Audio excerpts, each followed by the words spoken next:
Hello, everybody. Welcome back. Happy Friday. It's time for another episode of Long Time Watcher, First Time Rider. It's episode 27. And as always, I am your Long Time Watcher, King Fats the 95th. I'm joined again by my wonderful first time writers, Action Shakespeare. Hi. B Drops. Hello. And the Magical Whale Gopher. Yo. Oh, It's episode 27, as I said. We're diving into, I'd say, a good set of episodes. I personally enjoyed these two. Episodes 58 and 59 of the original Kamen Rider series. Those are the Monster Bearded Lizard, or Bearded Dragon. I'm going to go with Bearded Dragon because that's what I used in the synopsis. The Monster Bearded Dragon, Deathmatch in Fear Valley, and the Monster Worm Man of Bottomless Swamp. But before we dive into the Bottomless Swamp, we gotta get through this bottomless pit of corpses at the death count with our good friend B-Drops. Take it away, B. Thank you, King Fats. Oh, it is more than neck deep in here at this point, and I have to say, our last two episodes have certainly only exasperated those issues. Yeah, I was gonna say, I vaguely recall those being pretty kill heavy. But tell us about it. Give us the numbers. Yes, okay, well, alright. the numbers overwhelming. Yeah, really. The numbers are a little overwhelming, sincerely. For episode 56, we had 2 kills on Shocker's side. Boo. Boo.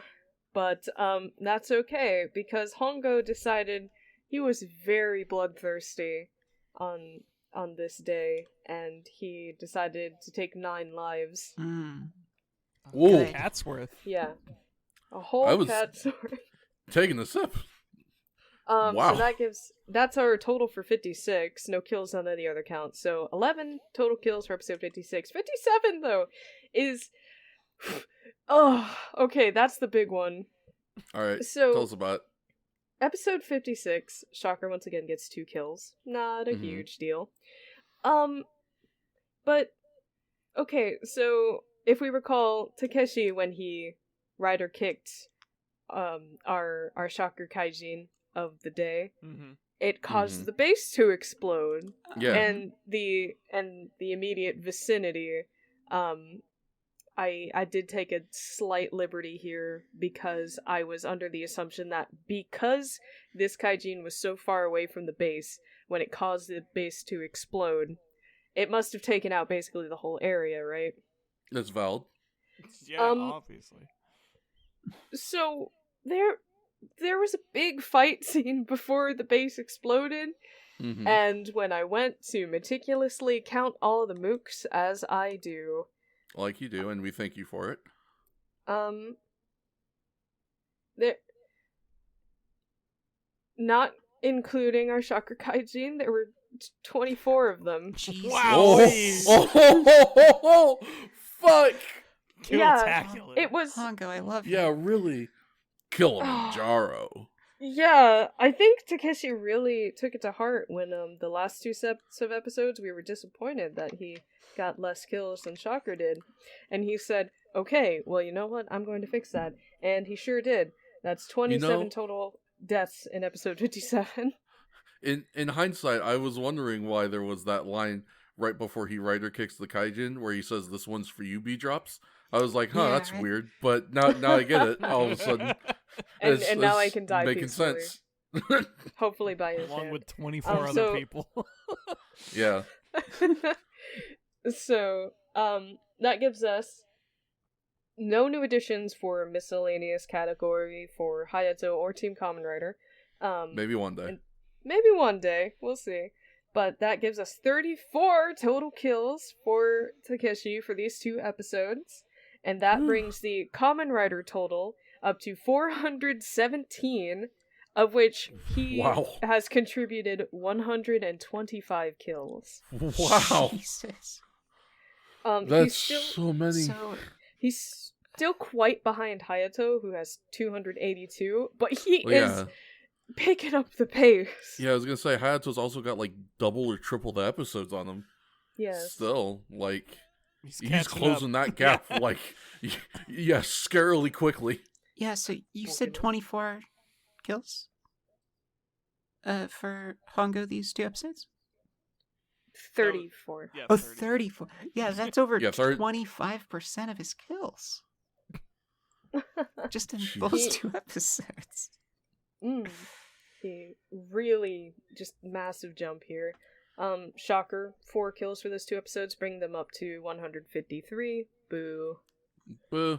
Honestly, I'm just kind of happy the numbers are starting to line up, you know what I mean? I do appreciate it. And that gives us 38 total kills for these 2 episodes, which, fantastic news, everybody. That brings us to a grand total of 604 kills as of Kamen Rider episode 57. We broke 600 before episode 60. Wow. We broke 600 total kills before episode 60. Holy shit. Absolutely insane.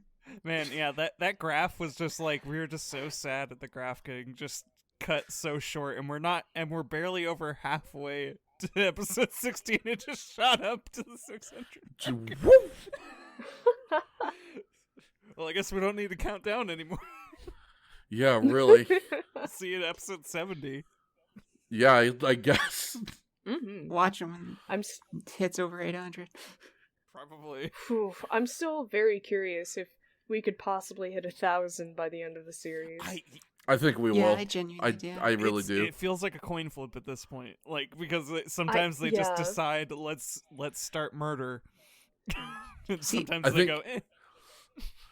Here's the thing. I think I don't have any actual confirmation about this aside from like an occasional thumbnail or 2, but I imagine Hayato is going to come back. So we're gonna have 2 writers again, which is gonna up things, I think. The other thing is, I don't know anything about them, but just Gel Shocker as a concept just kind of makes me think that the overall number of murders is going to go up. Fingers crossed. And there's just something about the idea of those sets of episodes. Here's my thought. These are the filler episodes because for sure. So I think they're either going to be like silly high, or they're going to pale in comparison to the canon episodes near the end where you really start to get to like that final stuff, you know? Yeah. It's just like, oh, we're taking out Shocker. Okay, so things are going to get messy. We're going to be blowing up bases like every episode. Yeah, that's what I'm thinking. God, please no. I hope not for your sake, B, because... Sorry, we're going to hit over 2,000. You're just going to have a lot of counting to do. I have to count so meticulously. Like, I think I've gone over my method every single time, but I count every mook and every fight scene and how many go down and how many are remaining to feasibly be a part of the next scene. Thankfully, it was really easy this time compared to most of them because, like, the vast majority of all the mooks were taken out in every fight scene. So, like, 6 would come in, and then 5 were taken out, so I'd only count 1 for the next group when there's, like, 4. Mm-hmm. Oh, but some of them are rough. Yeah, thank you very much for your diligence on this very silly death count thing that we started on a whim because there were so many murders in the first 3 episodes of this kid's show. It's very gratifying. Honestly, I enjoy seeing number go up. Yeah, Same. right? Like, it's only satisfied us in that regard. If you ever wonder why people like to play Dynasty Warriors, this is why. It's because we like to see number go up. I just had a great thought. Idle games, right? Except every click is Hongo getting another kill. Yay! That would be really good. You just click and he punches a guy with a knife. Yeah. I know there is a Kamen Rider mobile game out in Japan, but I don't know what it's like.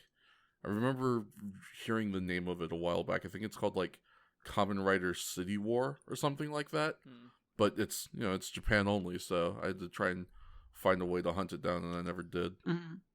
My instinct says gotcha, just because I feel like that's all the games that are tied into products these days. No, because the arcade game is the gotcha. What? What? There's What? it's called what the fuck is it called? It's like Kamen Rider Gunbarizing Battle or something like that, I think. Gunbuddizing. That's Yeah, pretty so good. it's like That's a pretty good it's- name. It's a triple threat because it is an arcade game, a gacha, and a card game. What the fuck? Huh? So the gacha much prizes money can we are take the for- cards.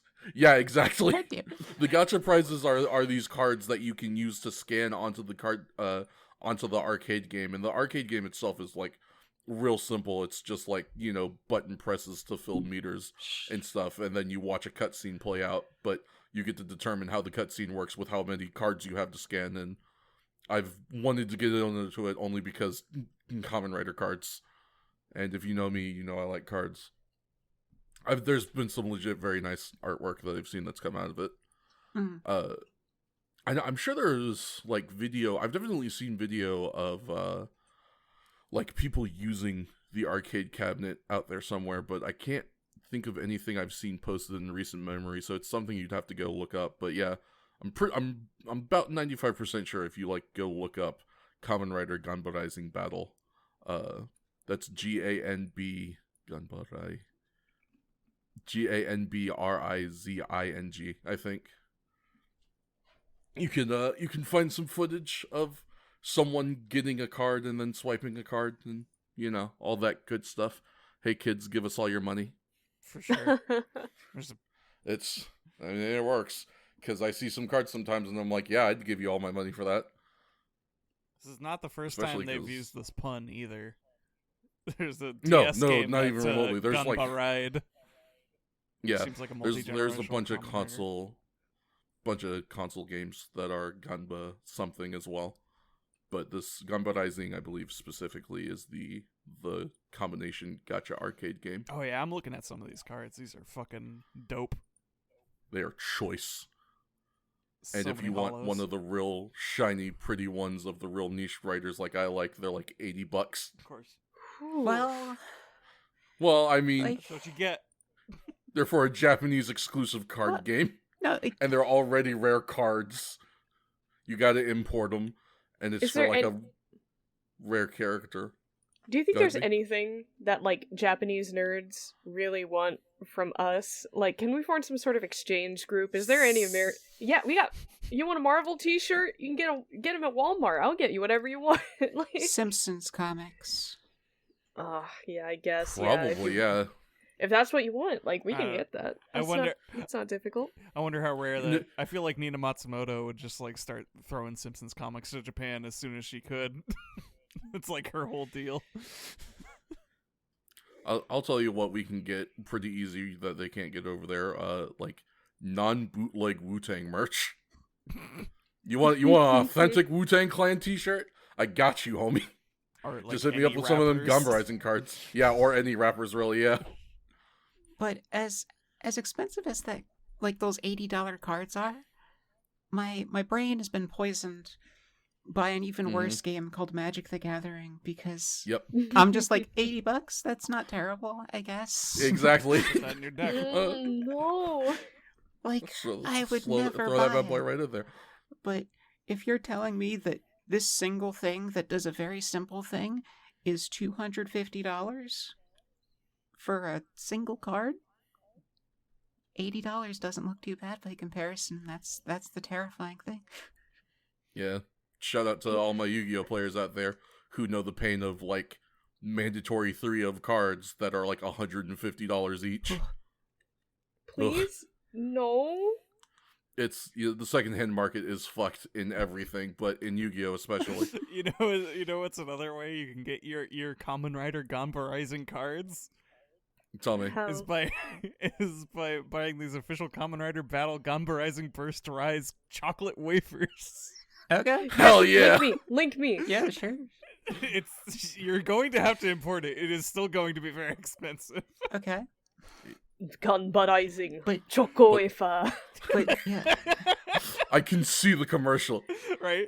God, I want to cram these choco wafers.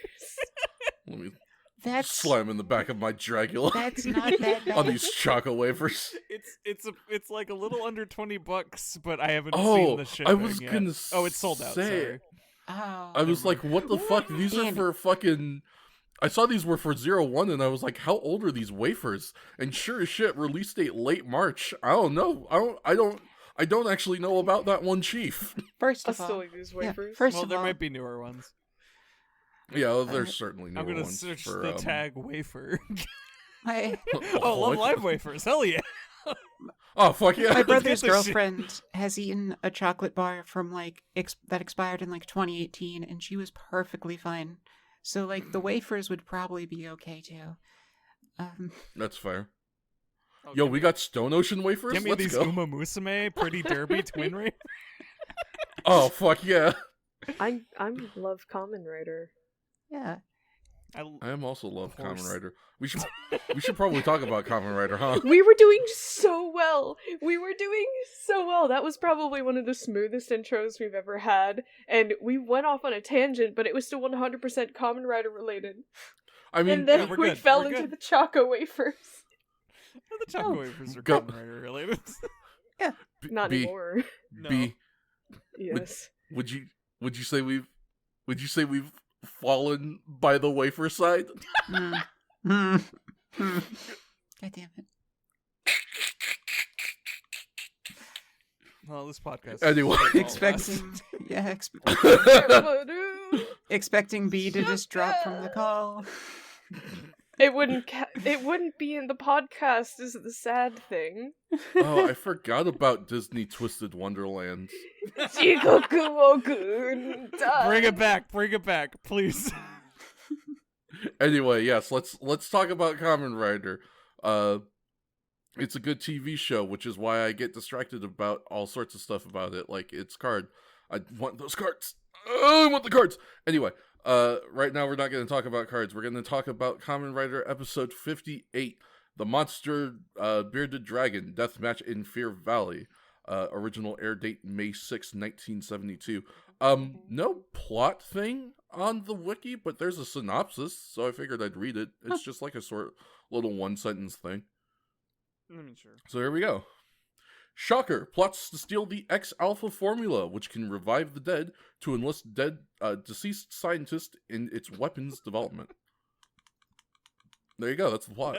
That's really all that is. Yeah, alright. So Yeah. that's the thing about these episodes lately is honestly that one synopsis is it. That's it. There's nothing really Yeah. to it. It's yeah, I spent a lot of time kind of painstakingly breaking down scenes, so we have some semblance of a guide to go through, but yeah, that's basically the episode.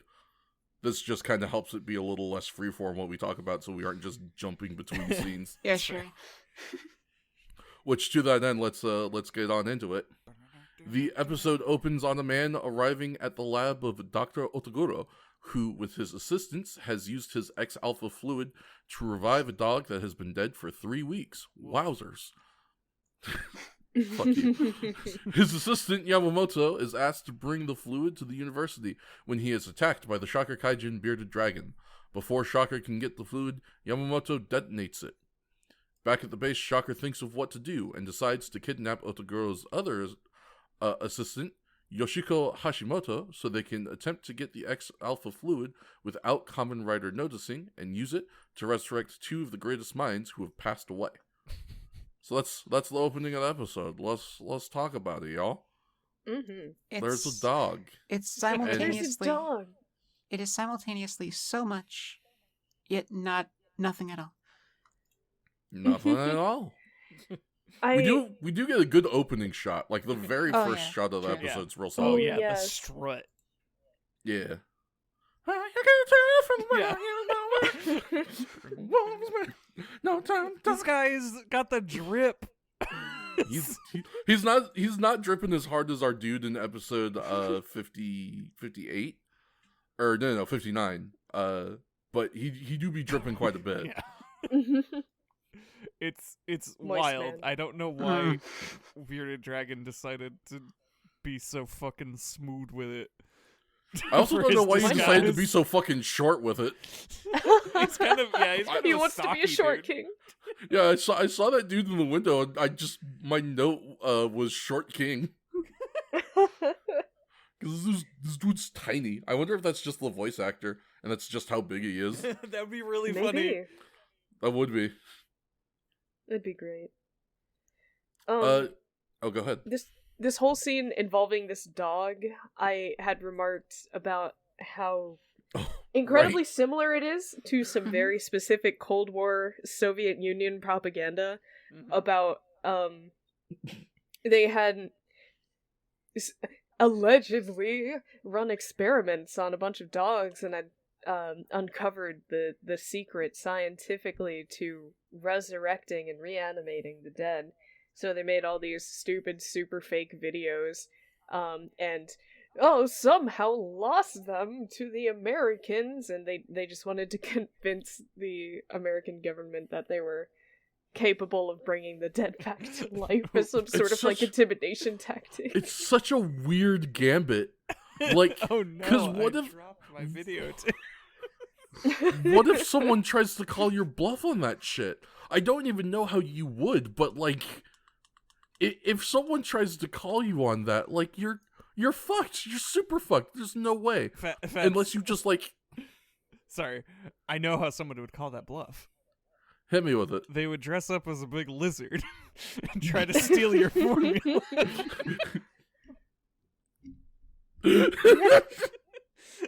This is a cautionary tale, Fess. Really? Yeah, holy shit. I mean, God, what an outcome if, like, we lived in a world of super science and heroes and things like this.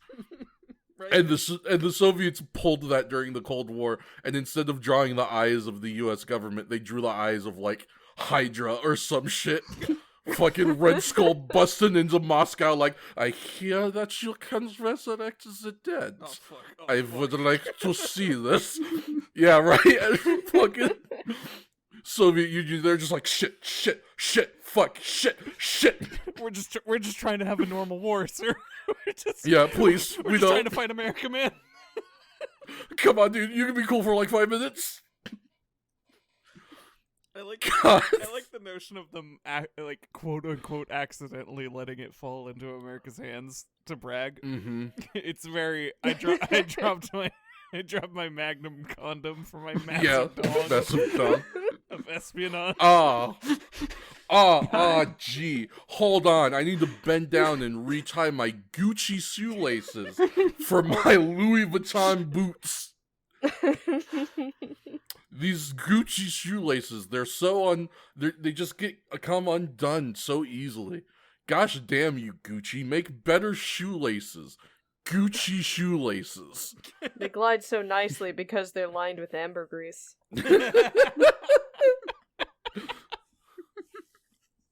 Yeah. Gotta get that way. Oh my god. Goodness. Delicious. Ooh.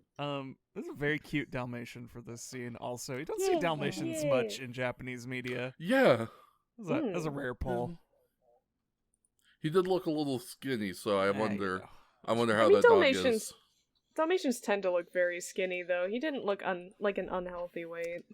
No, I will take it from the pet expert then. Also, I used to have a Dalmatian.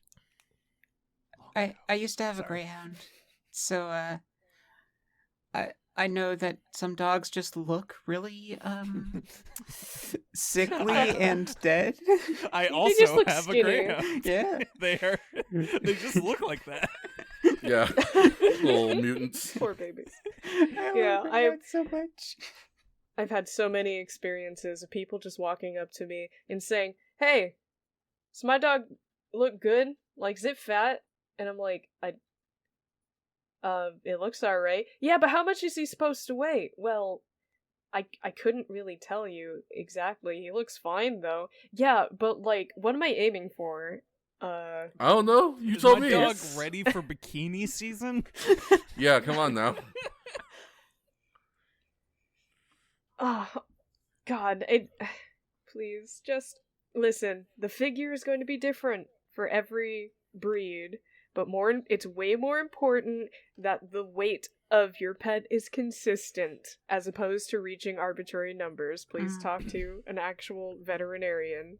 Yeah. Come on now. I just work. Listen, your dog looks fine to me. They don't look too fat. They don't look too skinny.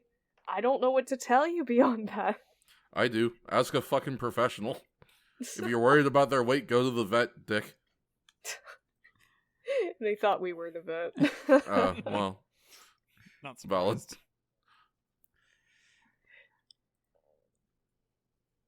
Ah, cute dog. It was a cute dog.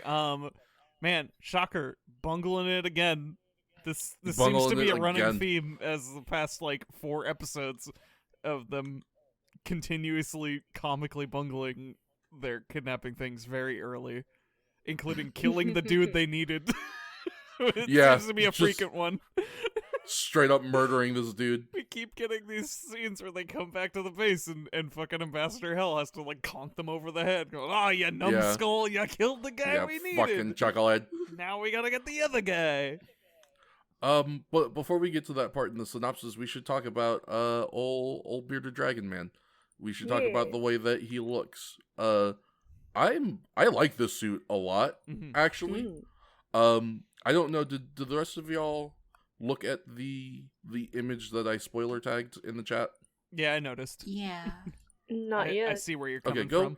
go check it out. Yeah, because I put it in there specifically because I wanted to reference it, but I was like, I'll just spoiler tag it so that way I don't ruin stuff for people like immediately. But so this monster that I spoiler tag imaged in the chat is what's referred to as a Fangire, which are the monsters from Kamen Rider Kiva. Mhm. And I remember seeing this episode, watching the episode, and looking at Bearded Dragon and being like, he has like a very similar aesthetic, like very proto Fangire kind of a look to him, which I really dig because Fangires have a fucking fantastic look. If you've ever actually seen one before, I believe it's spelled Fangire. But if you just like go to Google and you look up Kamen Rider Kiva Fangire, you'll see a whole bunch of art of a whole bunch of different ones.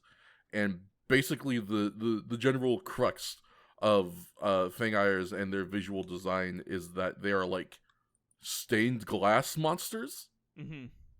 They're very cool to look at. They're super visually unique. And this guy's got a little bit of that going on. He obviously doesn't have like the coloration to him properly, because this is like a very early suit that's like mostly made out of like felt and matte and stuff. But So it goes. you know, the general aesthetic is kind of there, and I just think it's super cool. Yeah, certainly. Fangire looks like the 3rd stage of a Final Fantasy final boss. Very fair. This guy, yeah. Yeah. This guy has revealed his new form, and he's going to come at you with new attacks, and then he's going to turn into a boat. Yes, and this is the form right before he turns Right into before a boat, boat. definitely. So it will be recognizable as this form, but in boat form. Hmm. You gotta get The the boat's going to be aesthetics the right. same colors. Yeah, Yeah. absolutely. I bet it looked like a cathedral. Yeah, yeah, There's a cathedral on So the boat, yeah. and it's With all the stained the glass. stained glass. Yeah, exactly. Yeah. It's a stained glass of this form Hmm. in a window. God, that'd be cool. Yeah, actually. I am not immune to Final Fantasy. You described the dumbest shit from a Final Fantasy game to me, and I'm like, that's cool. Actually, I think that rules. Yeah. Also, we're watching Tokusatsu, so it checks out. Yeah, really. hmm But yeah, old bearded dragon man. Let's actually describe what he looks like a little bit. Remember Purosaurus? Mm. Don't copy my homework, but Oh. uh, He really Well, is no, like you a can- better Purosaurus, Yeah. isn't he? You can Right. copy my homework, just don't make it obvious. yeah. Makes it better. Yeah. Yeah, honestly. Like, it's hard to describe him without just saying, yeah, it's kind of just the Purosaurus head. He just kind of had that sort of collage of broken stained glass, because he doesn't unlike the other monster that King Fat's referenced that does have a very like organized look to the colored pieces. Mhm. This one is a bit more I was I want to say organic, but that doesn't sound right. It's various scattered shapes that aren't meant to form any specific pattern. I was trying to think of this in the episode, and I don't know why I couldn't until just now, but I finally realized he looks like cobblestone. He looks like a cobblestone That's what pathway. I was saying during the episode, I think. Or I tried to. I can't remember I think, if I vocalized yeah, I think it maybe properly. you attempted to, and I don't know. But yeah. I He don't know looks why like my a brain couldn't walkway. think of cobblestone. But yeah, he super does. Mm. But like not in a bad way, weirdly. No. It's just that's the texture that we get from Yeah. him. He's Oh, someone very much made so, like yeah. a bunch of pottery shards into a walkway to their house. He has very little he has very little cohesion to the point where it actually becomes cohesive again, I'd say. Yeah. A little bit. Yeah, especially because his what side of him? His right side, I believe. Yeah, his right side is like all kind of like smooth and armored a little bit. Yeah, that one's unified. It's like silver and more organized in plating. Mm-hmm. But only And then it's only his right torso and arm because both legs are the cobblestone. Mm-hmm. Very much. And the head, I feel like the head has it a little bit, but maybe that's just kind of the texture of what they were going for, trying to do the scales. Very much Oh god. Jaguar Man. As I yeah. mentioned in episodes. It's just Yeah, very similar to Jaguar like Man. just same sort of looking armor except more plate mail, I guess, and on the opposite side. Mm-hmm. Did we? I think the mention other that he has a difference too frill? is No, no. I was trying to think of when we should bring that up, but yeah, he does just have a big frill collar, which I mean it makes sense. He's supposed to be a bearded dragon. Yeah, he's a frill. Yeah, he's I don't know. It's he's I dig it. I like this costume legitimately. He's fancy. He is. He's a fancy lad. And elbow spikes also. They Yeah, don't really he's get got- much he's- play, but I appreciate them. Visually, I like them. Yeah, they're good. It's just real solid. Just good play from honestly both of these monsters, really. Yeah, the next one for a very different reason. Yeah, for sure. Also, I just want to take a quick moment to say thank you to Google and whoever uploaded these two pictures I was able to link of the monsters, because these are pretty nice quality, like JPEGs or whatever. Honestly, yeah. It's been a while since we've been able to get pictures that like look this good, that you can really like look at a monster and be like, hey, here's this detail, here's that detail. It's something I'm not going to miss it when we finally switch to another series that maybe has had a little more coverage, where there are maybe more pictures of the monsters that are a little bit higher quality, because boy, sometimes trying to get a good picture of a Kamen Rider Ichigo villain is not easy. Yeah. Sometimes I'm making the sticker and I'm like, I'm doubling the amount of pictures on the internet of this guy. Yep. A little bit. Oh, a thing I just noticed. I'll hit me with This it. is one of the rare shocker monsters that just has two hands. Two whippers. Oh yeah. Oh, Yeah, he's just got two regular whippers. He's got some with claws the on red him, palms. Yeah, I think he's they got put he's got little bugles on the end of his fingers. but he got 10 digits, that man. You know, I was actually gonna mention sort of the opposite. I think the normal hands are starting to become more commonplace, actually. They're still like Yeah, now that I think about it, You very well could Tsuchigumo and did Gorilla also have two normal whippers? yeah. Yes. Out of like the four, I think Snake Man was the only one who didn't. Huh. No, Snake Man had No, two. Snake Man had two normal normal hands. whippers. Yeah. damn. He just Okay, had yeah. the snake Right, he had the tail thing. Oh, yeah, Yeah. I guess so. Yeah, we have been getting a lot of A little bit. monsters with like regular hands. Huh. I wonder if the actors on set were just like, "Come on, I just I just want to do can't some stunts. sip my water. I just." Yeah, honestly, I was gonna say it was probably like the suit actors being like, you can't keep asking us to do the type of shit that you're asking us to do, and then not give us full use of both of our hands. And now that Like, we got to find some kind of compromise here, you guys. now that I'm looking up in the chat even a bit more, Yeah. Raven Bird, whatever that dude was, something Gull. Gil. Gil. My brain wants to say Gilgaris. I think that's right. Gall or something. The one from the movie. Bird. And the bird. They also have normal grippas. So does Unicornus and Jaguar Man. Just like, It's not the first time it's happened, but yeah. No, but it's I definitely always- starting to become more common. I'm starting to notice it when the freak hand is gone. This yeah. is not gonna, we will get it back in the next episode. Spoilers, but Yep. Thank goodness. do like a freak hand every once in a while. That guy gets some play. Yeah. Shall we continue with the synopsis? Sure. Yes. Yeah. All right. Where did I leave us? Here we go. The next day, Goro is at Hashimoto's home to pick up her little brother for school. As they are leaving, Hashimoto is kidnapped by Shocker. Goro brings the boy, Kiyoshi, to the Meadow Club to explain the situation. As Hongo and Taki arrive, Tachibana explains, and so they go to investigate. At the lab, Dr. Otoguro is confronted by Shocker and told to trade the X-Alpha formula for Hashimoto's life, but Shocker is attacked by Hongo and Taki. Takaki. Bleh. Takaki It's because Hongo. my brain... Yeah, I was going to say, my brain sees the T and is like, Takeshi, Hongo. Hongo transforms and gives chase, but is eventually bested by Bearded Dragon's venom. So, fun fact about this boy, he comes pre-orphaned. Yeah. For your convenience. It's really funny remembering that they are like, we gotta grab her before Kamen Rider figures out what we're trying to do. Mm-hmm. Smash cut to clear links with Kamen Rider's crew. Yeah. Immediately kidnaps him in front of someone who knows Kamen Rider. Good reconnaissance, guys. Yeah, good. Really, You did great. Shocker doing their due diligence.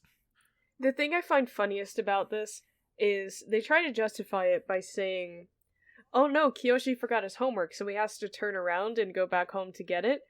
But he literally takes 2 steps back. Yeah, and they're really. driving by the same road he would have been walking on, Yeah. Mm-hmm. regardless of whether he had his homework or not. And they would have passed by, and he would have seen the car go by and been, oh, that sure is my sister in a car. That's weird. Where's she going? And then Goro would have been like, "That's Shocker. We gotta go tell Hongo." See, that's really where Shocker messed up, is they didn't research whether she had a little brother or not.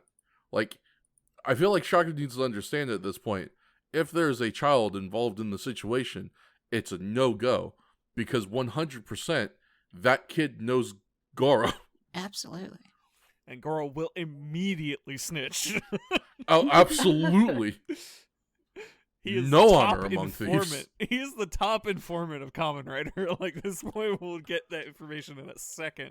And Hongo's gonna be like, yeah, Goro, I believe you because you're Goro Yeah. and we all love you. Yeah. Also, you've done this like 50-something times now. It's He's And old you've always hat. been right. He's always been right. Yeah. Both Kamen Riders, I've noticed, they kept trying to do this thing where people aren't believing Goro, but it would never work with any of the actual Kamen Riders. They'd walk in and go, "Hey, Nope. Goro, what's up?" And he'd be like this. And it's like, "Oh shit, that's Shocker. Let's go. Oh God, let's go. You come with me. The rest of you can stay home." Yeah. Rest of y'all can fuck off. I'm taking Goro to Denny's. Yeah, for real. I'm going to get this little man some Hold on. pancakes. no, He's the not actual ready to Denny's. see the Grand Slam. Jesus. Yeah, have a little Grand Slam as a treat. Oh, no. No! He gets the little pancakes with the chocolate chip smiley face. Yeah. That's fair. That's fair. Those are a lot more fun. Delicious. Gotta love me a pancake, man. Love me a pancake, man. I want more I- pancakes. I can't. When was my birth? No, I didn't even have. Did I have pancakes on my birthday? When the fuck is the last time I ate a pancake? Go get a pancake. I need to get a Stop this pancake. podcast. Go get a pancake. Yeah. Hold on. I gotta Press go. pause. Come over to my house. I'll make you some pancakes. I think got the materials to throw some together. You can finish I an feel like entire can of whipped cream. Pancakes. Be I great. feel like he has closer options. Go It's over. I am definitely walking distance to a fucking grocery store. I could definitely just go get some pancake mix. Damn. But yeah, I'll shout out just to go Goro for being normal one informant, because that's exactly what he does. He brings this kid straight to the Moto Club so that he can get clowned on by is this the episode where Dog Leash gets a name, or Yes. Yeah. This is Yes. the episode. Congratulations, Dog Leash. Ascendance. Your name is Toko. Your name is Toko. Toko. Canon. She really just spoke and was acknowledged, and that was super weird. It was fucking weird as shit. And you'll be canon for, as we established last episode, about 14 more episodes. And Something like that. it's great. I love it. Good to have Actually, you, Toko. less, because We're what gonna she miss showed you up when at. you leave. She showed up at Jaguar Man, right? So it's been She's got like 10, maybe. 1 week since it's been like 5, 6 episodes she's been in. She's got about 5 more podcasts of being a thing. Days are fucking enjoy numbered. it, Toko. A day's You guys- legitimately numbered. We looked into the future. We know when you die. Man, this And we're episode not of That's So telling you. Raven got dark. Well, I mean, once it started involving Nazis, you know. Right? That had to happen at least one point, right? That's what They had that's a what was racist episode. that was what was going on. No, I just meant like Raven sees somebody die. Oh, in the for future, sure. Oh, in her oh, vision. for definitely for That's sure. what happened while Corey was at the house. Yeah, She was dealing with that, yeah. She was having the backlash of that whole traumatic episode. and that's what Final Destination's about. Yeah, just legitimately. Can't believe I watched every single one of those goddamn I movies. also can't I've- believe you did that. Yeah, me either. It I don't even honestly- think I've seen a whole one. It sounds like a terrible time, and I'd kind of be interested in seeing all of them. I feel like I can only really recommend the first one and the last one. That's pretty much right. Yeah. Sounds about right for for a series like that. How many Final Destinations even are there? What, 10? 4? 7. I can't remember. It's a blur. You know what is? What's also a blur? 5? Damn it. There's 5? Show Yeah, me they 5. got Final Destination, Final Destination 2, Final Destination 3, The Final Destination, and Ooh. Final Destination 5. I hate that. Wait, am I thinking of... I hate that. Am I not thinking of the last one that I like? And 6 is on its way. Good, cool. Wait, they're making another... Why? Because 2022, money. baby. It is 2022. I. You know what else kind of has too many episodes, just like movies? Kamen Rider. Is it Kamen Rider? Kamen Rider. Yeah, no, you're definitely right. Gazes into the future. I weep for October. There's truly not too much else to say about the bit that we covered in the synopsis. We're about to go to a fight scene, and then we go to a fight scene, Yeah.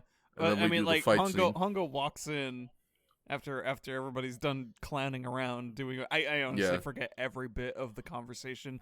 Like I don't know what Toko said. I remember us Me making either. note that she spoke and was named. scene. Don't remember a damn word she said because it all stops when Hongo comes in and goes, "What's up, Goro? What's poppin'? Tell me the plot." What's Yeah, poppin'? and then the plot starts. It's great. And he's like, "Oh, ore no senpai da." Yeah, that's right. Old Dr. Otoguro is a senpai of Hongo's, and it was fun to hear Hongo say the word senpai. Yeah.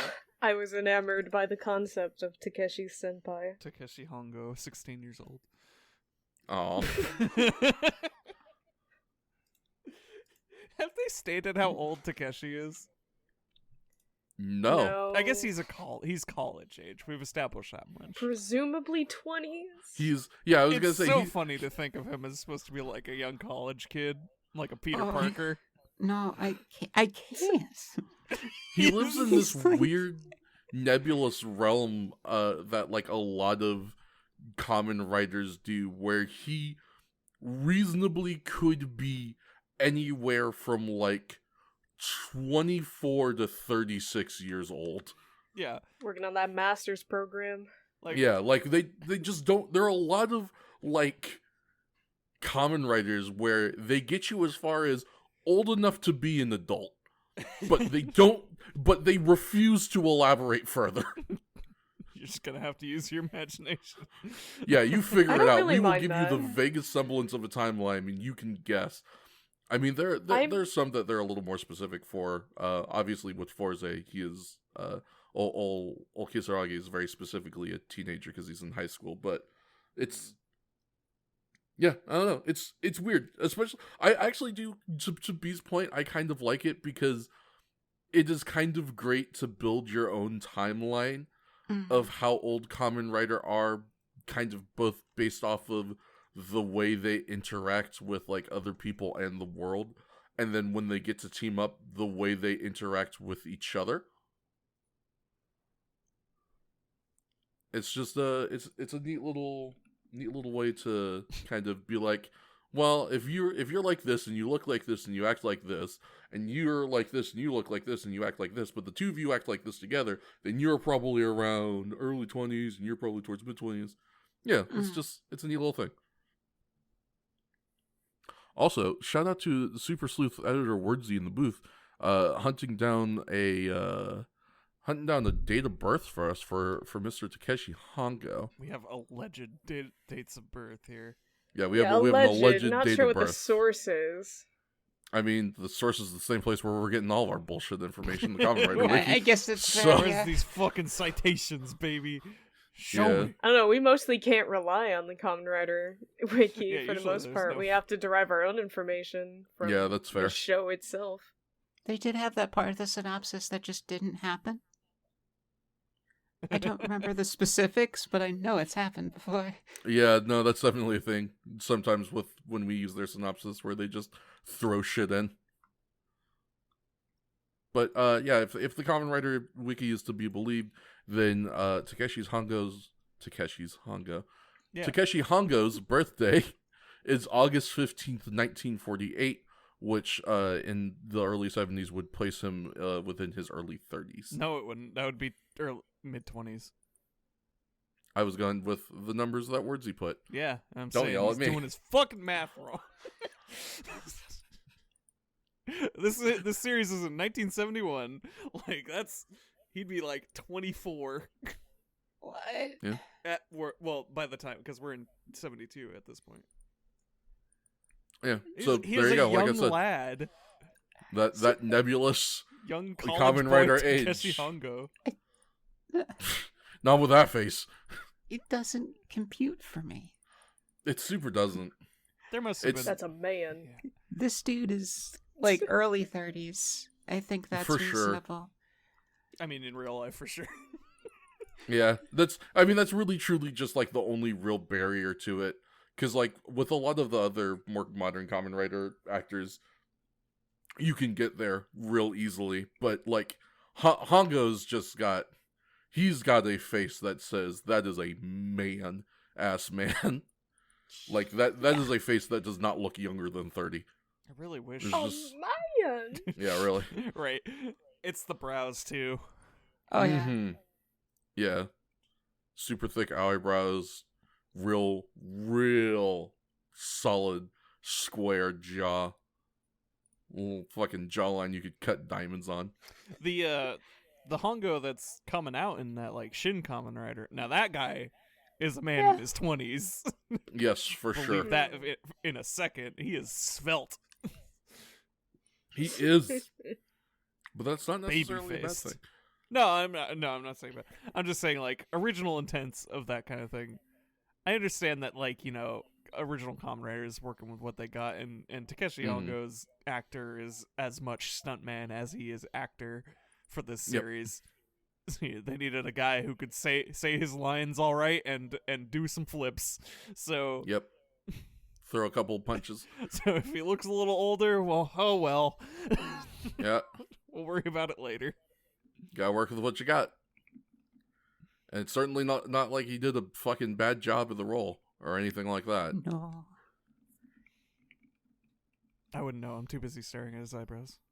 Yeah. That's fair. Lost in those big, beautiful brows. I wish this thing like cited anything for that birthday. It just states it with no like. Where did you get this information? Where did this information come from? Yeah, this exact little passage that starts that paragraph, that section on this wiki is copy pasted onto tons of other websites verbatim, Oh no. but none of them give any citation whatsoever as to where this is from. The ether. The ether, the collective consciousness from Yeah. Hongo himself. Thank you, Takeshi. Yeah. Like- I can only imagine it's like a manga or something. Well, we could read the Kamen Rider. But you could cite Yeah, I that was gonna too. say, check it. No, I'm not saying they're doing a good job. I'm just saying like it. I have to imagine it's from somewhere, but somebody was just like, "No, who cares where I got it?" Got my handy dandy I'd have Kamen Rider manga right here. It's too far. I can't reach it. It's all the way across the room. Impossible. All the way I guess at across the end of the day, it mostly matters just that Takeshi Hongo is clearly a man. Clearly a grown man. man. Yeah. A See, grown, But a young man. of age to consent man. Well, Aged that was 20 to 35 man. Yeah, so he's not 17 years old forever. Yeah. Like all my How anime long moms. have you been 20 to 35? A while. Yeah, I get maybe like 15 years. so yeah, no, you just see him naked, not get his age at all. Okay. Maybe true, it might be further in is all I'm saying. There might be some chapter where they go, "Oh, it's Takeshi Hongo's birthday," or he has I like got to ID. a point in the manga or a gravestone. where it'd be weird where if they were to just be like, yeah, he's X years old, but I think it supports my theory of definitely an adult. What age? Whatever's sexier to you. There you go. Hell yeah. What's your ideal age for Kamen Rider? Tell us in the comments. Tell us in the comments below. I know I don't for me mind the personally. ambiguity. Yeah, I like him right at old enough to know better, but young enough to not care. I generally don't care too much about the specificity of her characters so long as I know what age group they are. Mm-hmm. Like, younger kid, older kid, young teen, older teen, young adult, mid... what do you call that? Mid-adult? Adult? Middle age? I don't know. I need a way to refer to myself. So get back to me if you figure it out. Yeah. Less than young adult. Young adult. Yeah. Not quite as young as they used to be adult. Sad face. Unfortunate adult. Yeah. Guess this is just... Guess this is growing up. Guess this is my Well, life we're now. here now. Yeah. Ain't getting any younger. Speaking of not getting any younger, let's talk about this fight scene. It's good. Kamen Rider stabs some peoples. Yeah, he runs right We, through I love a the guy. way he enters this room. Yeah. I love it. He jumps down a flight of stairs and he's just like, huh. Yep. Oh.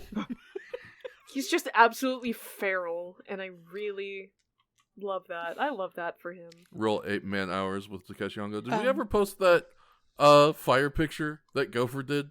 No. If we No. didn't, we need to post that and get people redrawing that screenshot. Okay. We can do I that. wanna see people's interpretations of 8-man Hongo Oh right, with the fire stick. Yeah. There is one scene right before the fight though that I want to mention. Hit me with it. We go to a lab where right before Shocker kidnaps the doctor, and the doctor is surprised, so he drops the Mhm. beakers Yep. but you don't hear like glass and splashing sounds as This is he's a good pouring beaker. liquid. You just hear a bonk on the ground, and I just find that amazing. There's also a weird delay, which Sol- really adds to the effect. It's Solid wonderful. quality Yeah. beaker. Yeah, it's That's- good. Oh. It might have been really bad if whatever was in that. My man Splashing out here all with over the ground and bromium. shit. Yeah. Fucking kill Oh shit, he everybody. dropped his bromium. Oh, never mind, it was soy sauce. Oh shit, he's got bromium, don't drop it. Yeah. Fuck. Yeah, this is a dope little fight scene. We got a lot of fun set pieces. We fight at a river. There's a little bridge. Yeah, it is a real narrow bridge. And we jump on it and off of it a couple of times using the power of movie magic. And then using movie magic. Oh, we forgot to mention on the way in. Yeah. Oh, please. Or on the way to the river that they went fucking wacky Yeah. races. They got Snidely Whiplash. Oh on there. yeah. Speed Racer, Go, whatever. Speed Yeah, Racer, go. yeah, whatever Yeah. your car cartoon of choice is. They did the thing. They sure did. Yeah. So they hop into the Shredder mobile at this point is what we might as well just call it because it's the same car in every single episode. And Kamen Rider gives chase as Kamen Rider is wont to do when in a car or when against the car when he's on his motorcycle. And so they say, we gotta stop the Kamen Rider. Drop the caltrops. And sure enough, they got a little duder on the back bottom of the car that drops exploding caltrops. It's Which wonderful. Kamen Rider uses to off-ramp onto the Yeah. next road down in front of them. He gets Like it's a extreme Mario Kart hops. shortcut. Yeah, really. Like that backfired severely because he actually gained on them. Yeah, like Overtook an 'em. insane amount. Fucking lapped them. He usually doesn't even need explosives to do that. Kamen Rider just does magic bunny hops with this motorcycle all the time. So it's He really does. I, Kamen Rider with the speedrun tech like a motherfucker. I honestly damage don't boosted. think that he needed the. I don't think he needed the caltrops at all. He was just doing it for fun. Yeah. It's just for the warmth, That's fair. Yeah. Just whipping and dipping, having a good time. so he could feel something. Yeah. All right, chill out. Yeah. Johnny Cash / Tool. Tool? Is it not Tool? Who's No. the band that does that? Is it? It's Tool, right? No. Who does the original Hurt? 9 Inch Nails. Yeah. Okay, thank you. I still don't. Again, I was not listening to 9 Inch Nails ever, and then Johnny Cash did that cover, so I was like, oh, this is a Johnny Cash song. It's cool that Hey, Johnny Cash is doing dude music said- for the first time after. Yeah, 9 Inch Nails dude said it's his song now. it's his song now. He gave that 9 shit up. Inch. Yeah. He abandoned that baby. Mr. 9 Inch. No, Tool was the one. On God. Tool,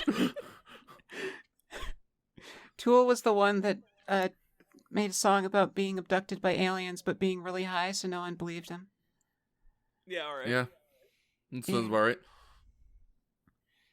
It's good This stuff. is why you don't smoke weed, kids, so people will believe you when you get abducted by aliens. And so when they tell you that they're going to destroy Earth, the world is going to end, you can actually write it down and not forget. Yeah, seems like pertinent information to have. Just a little bit, just a touch. Fight scene. Does anybody have any specific bits about this fight scene they want to talk about?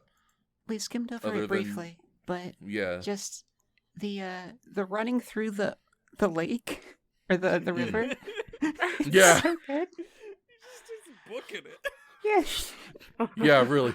Because I'm watching it, and I'm like, okay, there's going to be another mook, right up, and he's going to stab the mook because he just got the knife.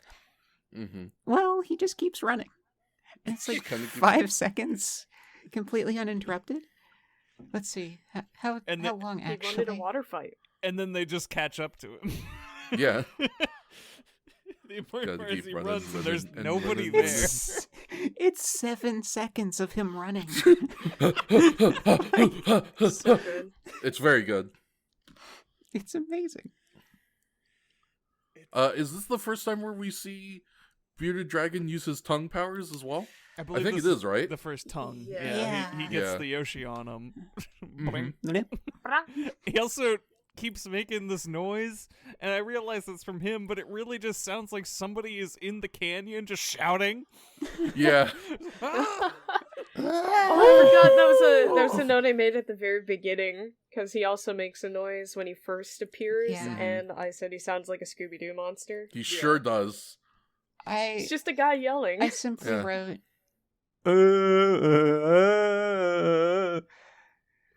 Yeah, that's my note just says, oh. It's like if Butthead was trying to do a monster sound.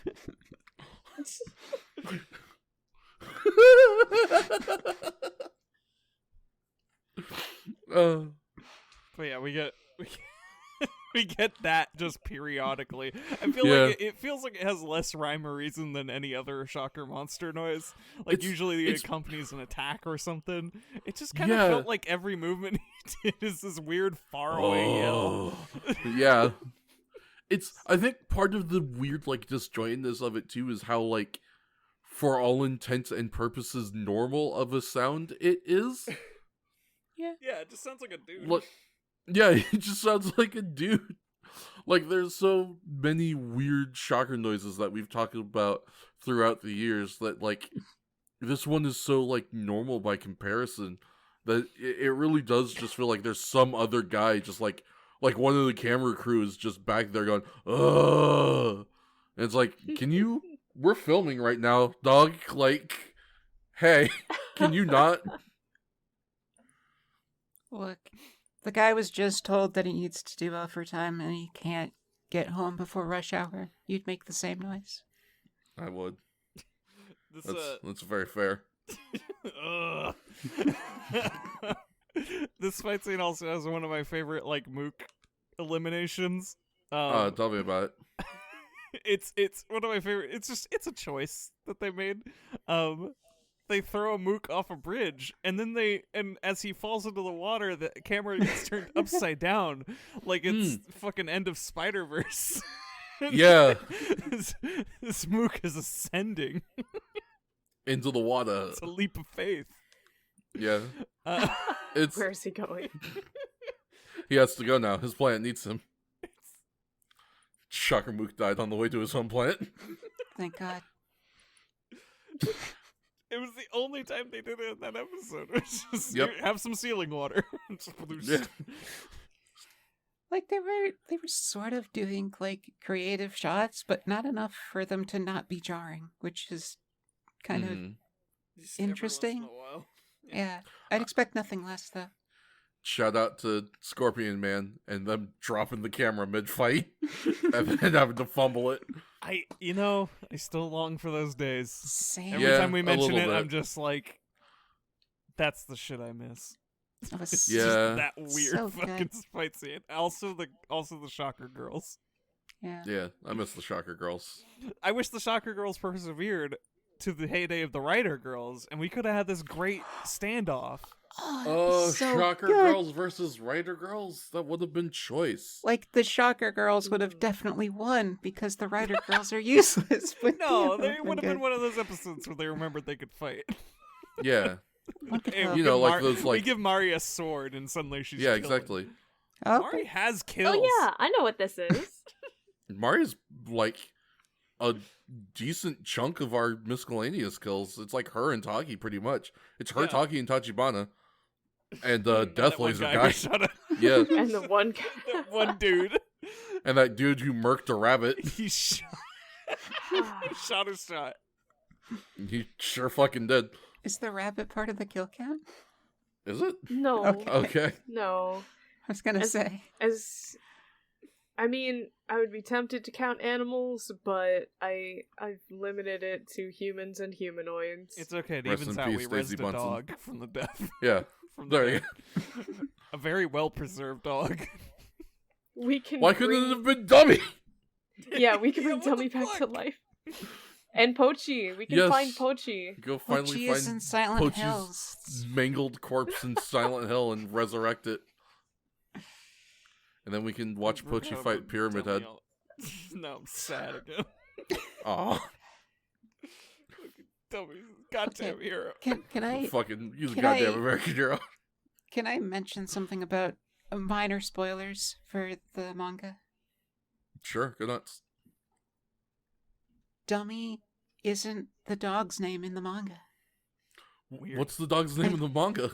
I need to double check, but I was just so taken aback because I'm like, what? But What do it's you mean? like still the same plot point with Scorpion Oh, Man, or what? Oh yeah, Not Scorpion. absolutely. Cobra Man. It's Cobra Man, right? Yeah.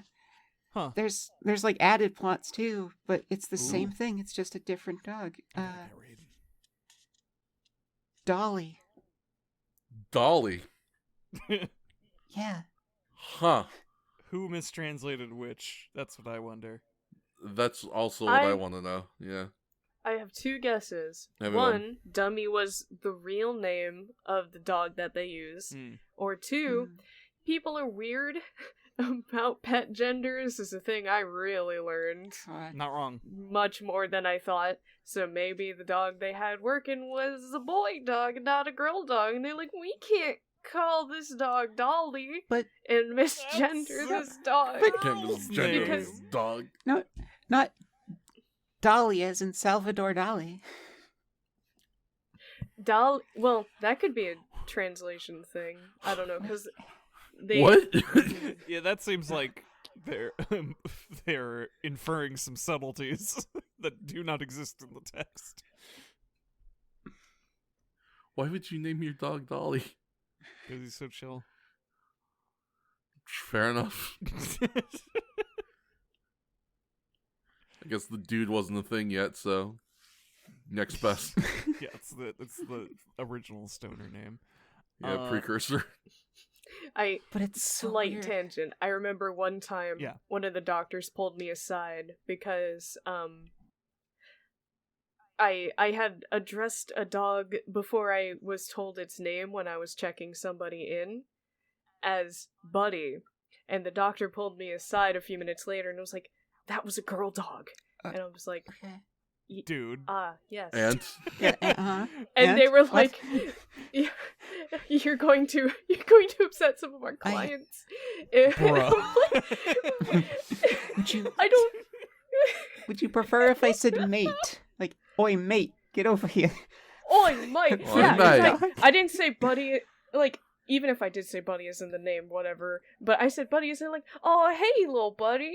Also, But That's apparently, too masculine. girls That's too cannot be little gendered. buddies. I am How dare you remembering misgender my dog? a small girl character named Buddy. Just saying, like, oh god. It does not in any way, shape, or form surprise me that there are people out there who will get extremely upset if you misgender their dog. Straights are at it again. The straights the are at straights are it at it again. You can't put a pink collar on my boy dog. I don't think he cares. Bro, he super doesn't give a shit. If you don't like it, that's fine, but please don't lie and say he cares that it's pink. We're talking about a fucking creature that is A-okay with eating its own poop. He doesn't care. I don't think he can tell the pink from the blue He apart can't. very well either, really. Also, he can't see it. Yeah. He doesn't. Like, it's on his neck. He can't see it. Yeah, It's it okay. doesn't matter. Just put the pink collar on the dog. It's okay. Anyway, I want to talk about the end of this fight scene because it's pretty choice. Mm-hmm. So Bearded Dragon, he hits our boy Kamen Rider with the venom. Now we have seen this venom be very effective before. Turned our boy Yamamoto into fucking goop, but Kamen Rider is too strong for that. So instead of getting goopified, Kamen Rider he starts to feel all numb. He gets a little weak. So he gets sent over the bridge, Royal Rumble style. But Royal Rumble style, he holds onto the top rope. He's gonna make Kofi it. spot. Kamen Rider, yeah. Kamen Rider's gonna do a Kofi spot. So old lizard man. He does. Oh, go ahead. Sorry. Old lizard man. He decides, I'm not gonna let you have this Kofi spot. I'm gonna cut the bridge. And so we watch him go to the other end of the bridge, and we get to cut to this great scene of a diorama of the river that we have done the fight in with a little fake bridge, and we got a little toy Kamen Rider dangling from it. It's so good. Oh no! Yeah. Mr. Bill. Dun, da, da, da, da, da, da. Yeah. So yeah, we jump back to real life long enough to watch the lizard tongue attack the ropes, which I know it's supposed to be the tongue attack, but boy, it sure did look like a pair of just like fucking pliers or wire cutters or something. And he just kind of snip, and we cut back to the diorama, and the bridge falls, and the toy falls with it, and then we cut to commercial. And it's so fucking good. I will Kamen Rider escape this. We said it was going to be a Kofi spot. He got the Kofi 2022 spot. Poor Kofi. No, I feel you don't so... get a fun thing. You go to the floor, you bastard. Yeah. Cut the ropes. Fucking What a stop. nightmare. Wrestling is a nightmare. Wrestling is a nightmare, especially for people who are like a vague semblance of talented. Have you turned to go on a potential tangent, and I will nip it in the bud potentially, but have you heard him talk about like the inception of the Kofi spot on the New Day podcast? Oh no. Okay, I will not go too long on this. We can talk about it more later. But essentially, like, the first Royal Rumble Kofi spot was like an accident. It like wasn't intentional. Of course it was. Yeah, he just like I think he was supposed to go out, somehow like didn't go out correctly, and then so he got back in and like kept doing stuff, and then people just like came up to him and was like, "That's great. How are you gonna do it again next year?" And he was like, "What the fuck do you mean next year?" And now, like, every year he has to come up with one of these fucking Kofi spots.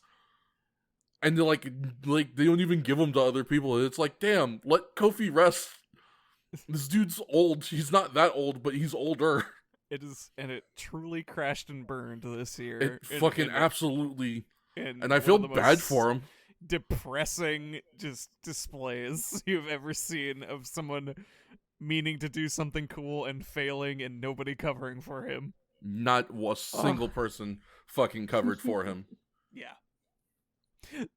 Wrestling's fake, y'all. Like, you don't come on, have yeah. to give us the HD camera angle of his failure. You could have not shown it and pretended he succeeded. Only the people in the front row would have noticed, and they wouldn't have said shit. Yeah, like, or they would have gone on Twitter, and we would have all been like, yeah, we all watched him fuck it up, but no one cares. It's the Kofi spot. It's what you watch the Rumble for. Like, don't be an asshole. I'm trying to have fun. Yeah, like, Like, it was just one of those things, especially seeing that particular one, like, knowing that, like, Kofi Spot 1 was an accident, fucking setting up Kofi spots is, like, all on him. Like, he doesn't really want to have to do it, because it's hard, because of course it's hard. I mean, look at some of the shit he does. And it's like, and then watching that one F up, it was just, left a bad taste in my mouth. I hope you get to take a break someday, Kofi. By which I mean, I hope you leave the WWE on your own terms. Please get the fuck out of there. maybe take a vacation. Like, that's like one of the few guys that I wouldn't want to just immediately jump ship. Like, Yeah, I guess want that's him to fair. just rest. That dude Yeah, does so much. He wrestles a lot. Like, he wrestles a lot. But yeah, that's okay. Okay, tangent done. I apologize. Shout out to Kofi Kingston. The Shout out to original Kamen Kofi Rider. Kingston. Yeah, fucking really. Goddamn. Almost. If they ever want to fucking cast a black Kamen Rider, you know who to call. That'd be sick, actually. Wouldn't he would do a good job.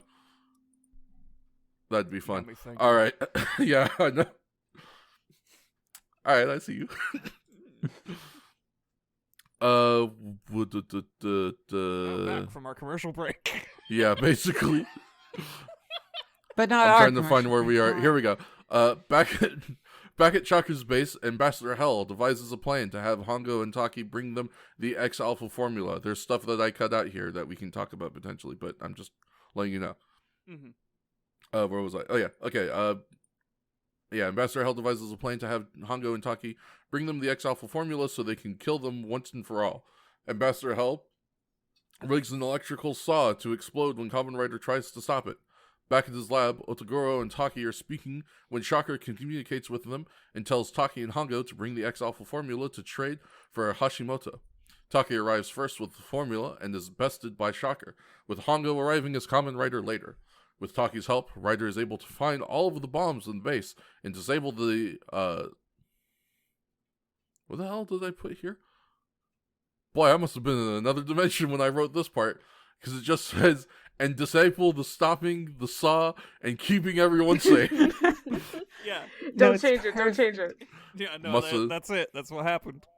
I mean, it is what happened. Must have been just a You could write this show, honestly. Just a little bit sweepy when I was doing that part of the synopsis. Rider and Taki face off against Shocker. Hongo defeats Shocker and reunites Hashimoto with Otoguro and Kiyoshi. So that'll take us into the end of the episode. So there is a brief bit where we get another one of those, like we mentioned, Ambassador Hell is mad at at our or wait, is this when he yells at? No. He yelled at the Beard Dragon earlier. Yeah. I was mistaking it with the Warman scene for some reason. He's being good now. Yeah, because he did a good job. He killed Kamen Rider. Good job killing Kamen Rider, dude. Except for immediately afterwards, when Fasci statue is like, "He's not fucking dead, you dicks." Dumps a bucket of water on that whole situation. Yeah, really. Hey, idiots. And Ambassador Hell's like, no, I got it. I'm going to set up a fucking Rube Goldberg machine of evil. I've got this electrical saw that's going to lower onto... trap. Yeah. It's going to lower onto old Hashimoto here. And when Kamen Rider shows up and uses the button to disable the saw, it's going to activate like a shit ton of bombs all over the base that we're going to use to blow them to hell. All we got to do is get Hongo and Taki to show up here by themselves, because they'll definitely do that. It was mostly a good plan, to be fair. Yeah. Say for one big shortcoming. One real fatal flaw. Yeah, for real. Which is, fatal flaw. They decided to enact this plan, and no one had the hindsight to think, hey, we should, like, knock the girl unconscious, or, like, gag her, or something, so she can't communicate with her would-be rescuers. They told their plan in front of the girl in completion. Oh yeah. Step A to Z in front of this lady. And she's just like, it was so good. They were like, "Hey, check this out. See, we're plugging this thing up over here on the wall." Yeah. Guess what this is? Like, yeah, not even just talking about it. They showed her. They showed her how it works. And like, sure, I get that it's like, oh, we're evil. We want to see evil. you. We want to have you fully know what's about to happen. Yes. Did anyone pack the gag? No? Whatever. It's not like she's a scientist and very smart and we'll just immediately talk. Yeah, just like as soon as Hongo shows up, he's about to do it. He's about to do the thing, and she's like, "Oh, wait." By the way, well, before you do that, don't do that. Hey, real quick, don't. I have some contextual information to give you. This may be interesting to you. You might want to listen. I was playing the Kamen Rider video game, and as one would do, I ran down the stairs, and I was about to go press exit the switch, and then I couldn't help but notice that right when I passed Hashimoto, there was this little triangle button that showed up, so I pressed triangle, and she was like, "Don't press the switch, a bomb will go off," and I was like, "Oh, shit." And then the objective changed. That was wild. Love this game. Just top 5 gamer moments. Yeah. But it's pretty funny. The sequence leading to this is also pretty funny. They get on the old Shocker boob tube. Yeah. They get Shocker Channeru up and they broadcast their multi-camera angle show. I want to see the Shocker cameraman so bad. Right, I really wish they cut back to show them like on cameras. Like that would make those big ass 70s TV cameras. It looks like fucking machine guns. That would be good. I'd love that shit. They're wearing like little baseball caps. One's eating a sandwich. A banana. Come on now. Hey, you're right. Well, they're evil. Well, that's fair. Even evil people like Goro. That's why they're. You're so right. Yeah. That's his secret. Yeah. And then Taki is just like, oh, I better go down there, not till Hongo. Immediately gets captured as Hongo just kind of like, well, I guess I'll go fucking rescue Taki because I know he's already captured. My notes read 0 days since our last crucifixion. Yeah, no, instant. Was that this defeat. episode? Yes. Oh, it was, yeah. He goes to the base, and basically the next time we see him, he's tied to a cross. Also, sorry, I'd be remiss to point this out because we yelled about it while watching the episode, but, while they're chakra tubing to the scientist and to Taki, we were all like, sure, why not just let her die? We can fix that. Yeah. Yeah, remember how the plot point of this episode is we've got juice that brings you back to life? I don't... To be fair, I do understand that. I think the main point was that the body did need to be well preserved. But you can do something with that. If you can reanimate bodies, I don't imagine stitching one back together is really that big a deal. Yeah, really, come on, Doc. You already made the Frankenstein juice. You might as well just sew her back together. What's stopping you at that point? Yeah. It's a weird thing. This experiment they're trying to get seems like vastly important for how little it's regarded. Yeah. By the end of the episode, it's just sort of the thing they're after, and not really that their plan for the key to cheating death is just to res some old white dudes. There's no imagination here. I don't believe they even told us who those guys were. They said they were scientists. No, they named them. Oh, no, they got names, yeah. They do? Okay. It's like, I want to say like one of them is like Dr. Kendrick, and I want to say the other one is like a D name, but I truly don't remember. Yeah, I'd have very to look important. It up Dr. D's. First name Bofa.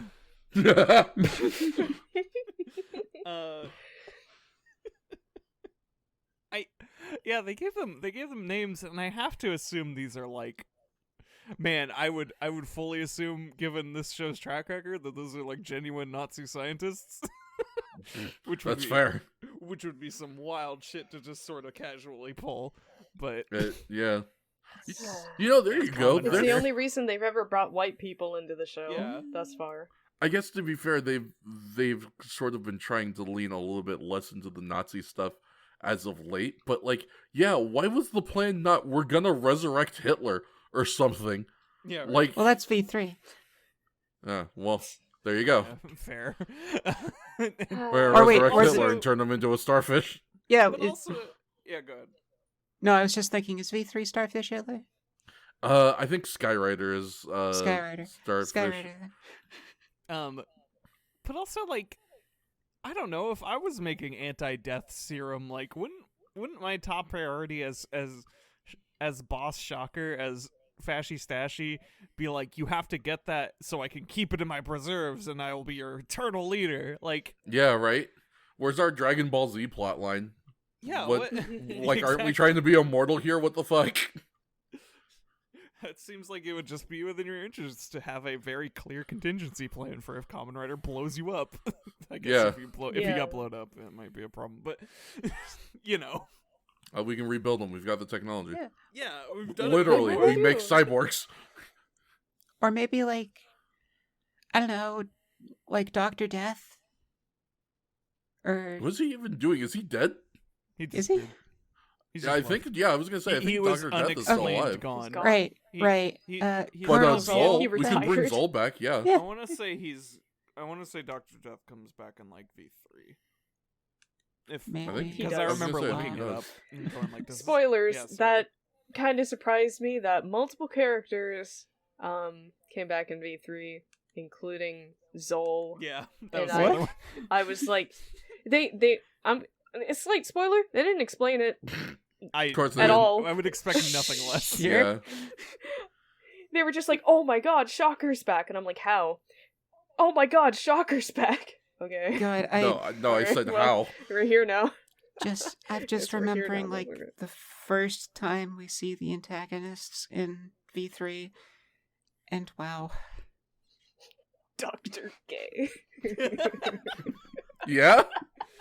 I might have to watch V3 I guess now. there's your other V3 spoiler. I'll stop it there. But one of their big bad organization leaders, his name is Dr. G, and they in the subtitle spell it with a K. It's delightful. But they pronounce the letter G as gay, Yeah. Yeah. so he's Gay. Dr. Gay, Yeah. which is great. Bro Sam. You telling me this doctor is God. gay? On God. Damn, I wish I could be a doctor. Yeah, really. Well, you're halfway there. Yeah, you're already gay. Can I just be more gay and get my doctorate? Doctorate in gay. If only that's how it worked. Yeah, that's where I got my doctorate. In gay sciences. I knew I shouldn't have sprung for the PhD in horribleness. Oh, well. There's a fucking old pull for you. Shouts to Speaking- 2008. Yeah. Speaking of horrible things, I guess, the Sorry, I like your seg. I see what you did there, and I like it. Yeah. In any case, Takeshi comes to rescue the hapless crucified Taki and our poor scientist, who really is the only person who's never done anything wrong here. Yeah. Who as I think we said before, immediately was like, "Hey, don't touch that switch, by the way." Yeah. Please. Just like as soon as he goes for it, she's like, no, it's gonna explode. Please don't. So Please look at the now Takeshi suddenly goes- obvious bombs on set. Oh, you are so right. Takeshi goes and punches the restraints off of Taki, which doesn't hurt him, but whatever. He's made And they he's both made the race- stronger stuff. You gotta be. They both race to get all of the bombs out of the room, while the saw continues to descend, which leads to the best scene in the whole series. Yeah, on God? You're just gonna make that determination right now? No, I understand. I No, yeah, understand. it's fair. Yeah, I respect What, it. what do you call this technique? Yeah. Yeah. What would you call this technique?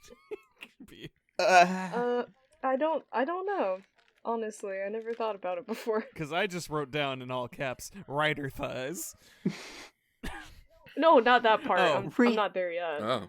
That's not what you mean? That's what not are you it? talking about?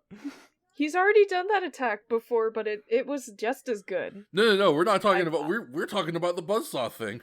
Yeah. Yeah, we're talking about Yeah, the buzzsaw That's thing. what I mean. Oh, okay. That's Shakes' note for that Is was that- rider thighs. I don't know which makes wrestling. sense. Okay, Thighs. that sounded like it would be okay. That sounded like it would be the thing at the very end of. No, the thing at the very end is the high rider head crush. He Yeah. said it and everything. I mean, I know. I just thought Shakes was picking on me. No. If you want, no, the wrestling reference I can make for the finale has a much dumber name. Good. Oh boy. Delightful. Yeah, no, My I notes don't give any indication of what's happening. I literally just wrote eyes emoji. mean, yeah, that sounds about right. It's the rider thighs right up on that Just the- buzzsaw. Gotta witness the thickness. I guess we should probably describe what the hell we're talking about. I'm so sorry. No, as the buzzsaw yeah. as the buzzsaw is descending upon our scientist, Takeshi realizes that it's going too quickly for them to get all the bombs and save her within time. So he tells Taki to go and retrieve the rest of the bombs while he goes and lies down on his back on the table and physically pushes back against the saw to keep it from Mhm. descending any further. If it sounds insanely hot, it's because it's insanely hot. I mean, I mean... See, the difference between B-Drops and I is while we have the same thoughts, I'm just willing to say them. I guess that's an accurate way to put it. It's fine. I'm not allowed to be criticized this month. It's Black History Month. I'm excited to see what links at which you will milk that for all of your evil doing this month. I'm about to rob a grocery store. Yeah, it's February. It's Black History Month. What are they gonna do? What are you, Can't racist? touch me. Yeah, y'all can't touch me this month. What if they have a black security Oh guard? shit. He's gonna stop me? Homie's gonna help out.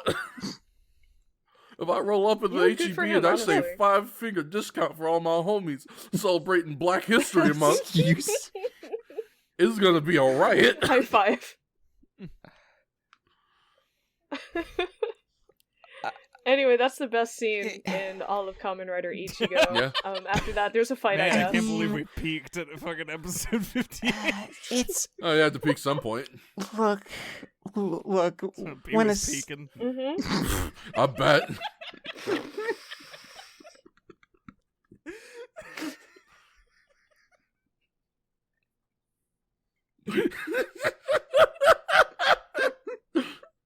Go for it. I feel like you were trying to say something.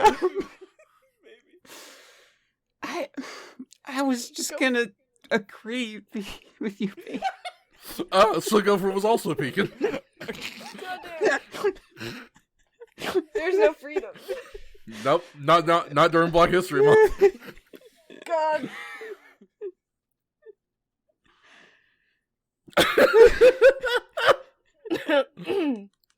uh, well, there's the fight scene. It sure is.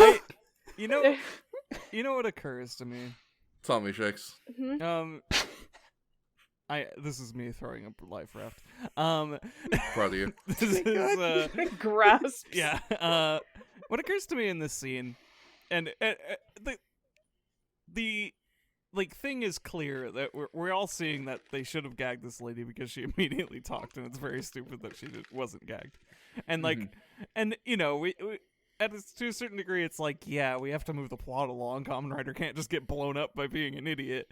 But like, we could have done something to like. It would have just been a great tension device of like, what if they tied a cloth around her mouth to keep her from talking, and there would be this whole situation of the Kamen Rider, like, you know, you could have him like belaboredly untying Taki, and this girl just trying desperately to get the gag out of her, like, you know, like trying to like wiggle it down so she can talk, and like. You could really ratchet up the tension in a very easy way of a set piece you already designed with buzzsaws and explosives. But no, we just kind of instantly did it and then just had this elongated sequence where we just gather up TNT and do the rider thighs, which I suppose in the end it all worked out. Yep. But Maybe that's all they really wanted to do. yeah, They're just trying to speed run the rider thighs. Yeah, and it's, you know, Same, to be honest. and that's very much, yeah, and that's very much, you know, like this is me, the nerd, watching a show for children, going, oh, that's, but I don't know, you know, you can refine things, even simple things, Yeah. in very easy ways, and like it's a good example to take for anybody creating fiction, of just like. Small tweaks. Making shit make sense goes a long way, even for children's media. Yeah.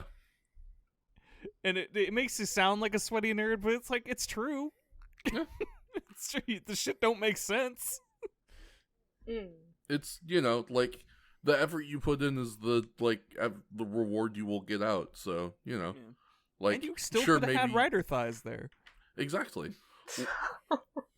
Like, they wouldn't have really needed to change the scene at all. They just, you know, just minor little tweaks. That scene was very short. Yeah. Yeah, it could have been long. Could have been a lot longer, yeah. A lot longer. Now I'm cutting the rope. Anyways. No, yeah, we got our big finale though. Yeah, we got a fight scene at a construction site, which was pretty cool. One. Yeah. We tossed a bunch of mooks off of some construction equipment that it looked like could have moved, and it would have been cool if it moved, but it probably shouldn't have, because that would have been really dangerous for the stunt people involved. That would have been exceedingly dangerous. Yeah.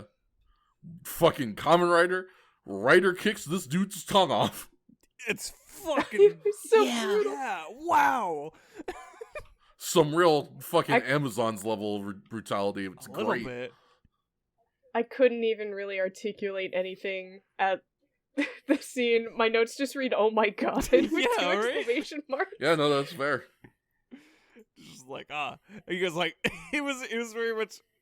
It's like it was like the Batman thing where he was just like that's all I needed to know.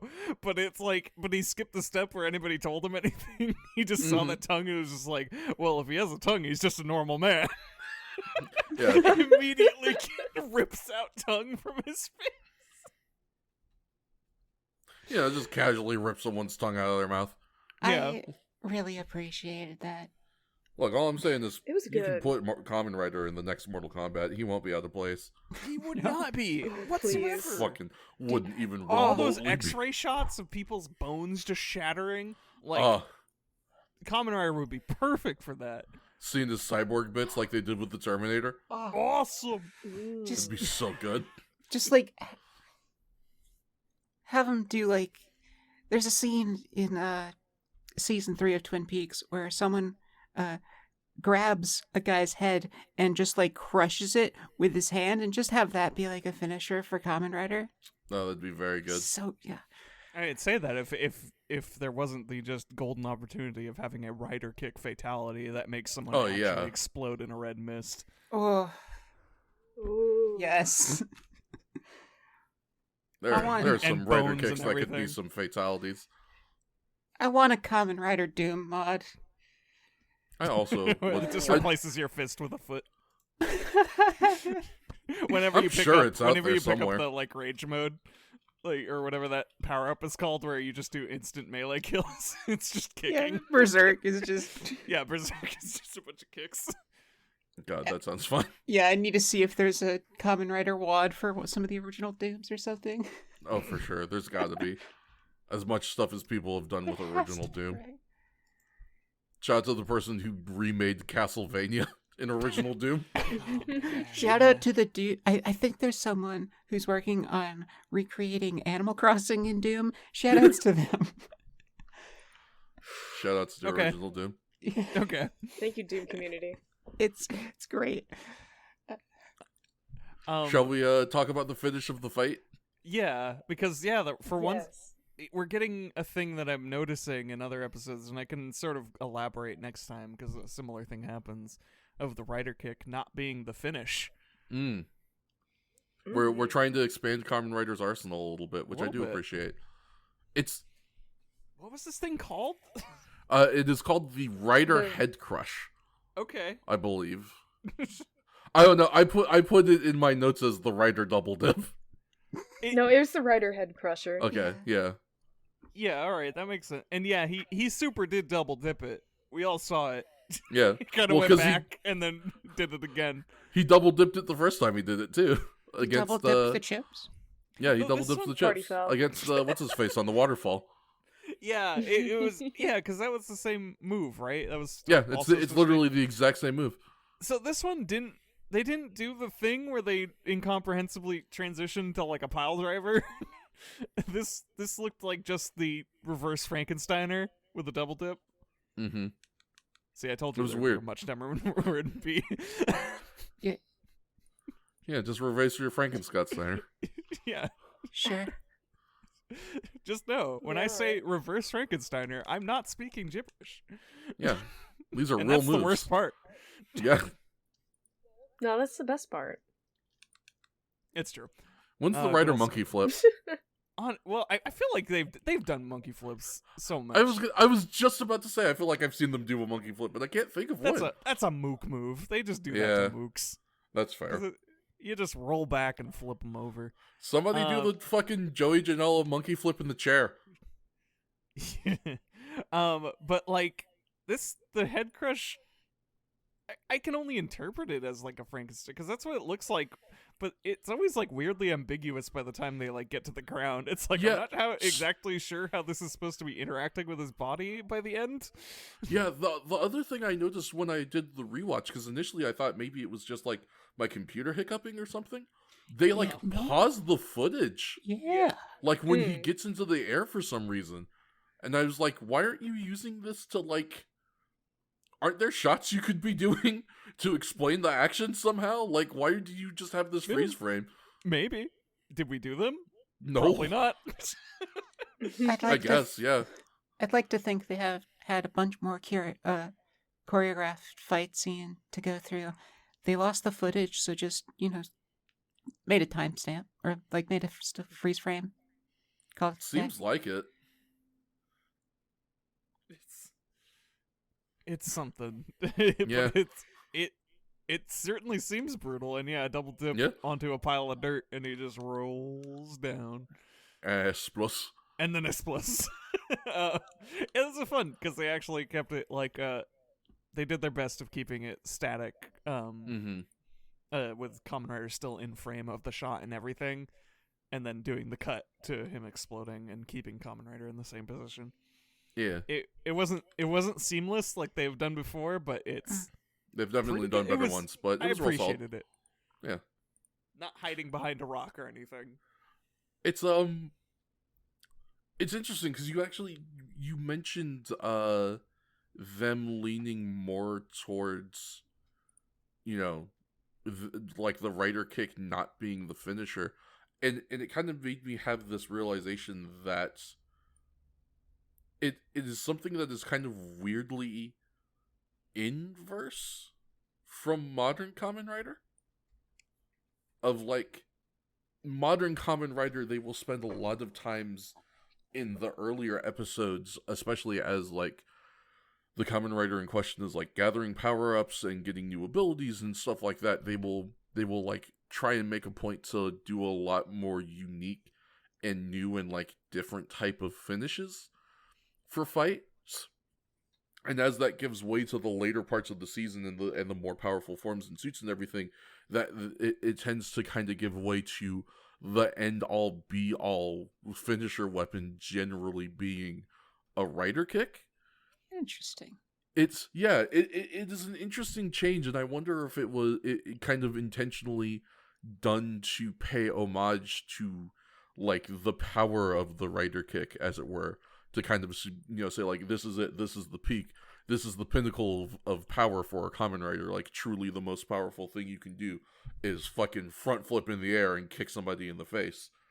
It's just it's one of those things where I don't think I was really cognizant about it until you mentioned the fact that like we're doing things differently in this show, and I was like, yeah, it's interesting. That's definitely one of those things where I would love to be able to sit down with like a producer or a writer or something and pick their brain and be like, how and when did that become a decision?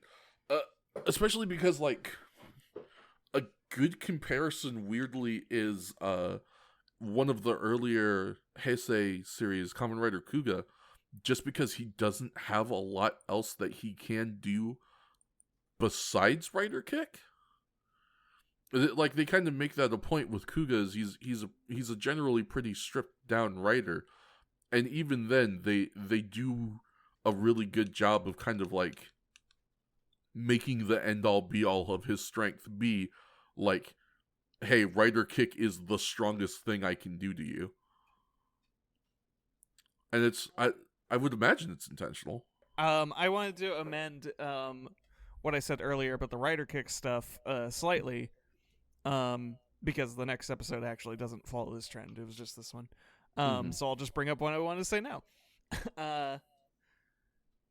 So you're saying things like because you have the frame of mind of the legacy of Kamen Rider and future stuff. And I apologize deeply is that I am approaching this purely from a pro wrestling brain.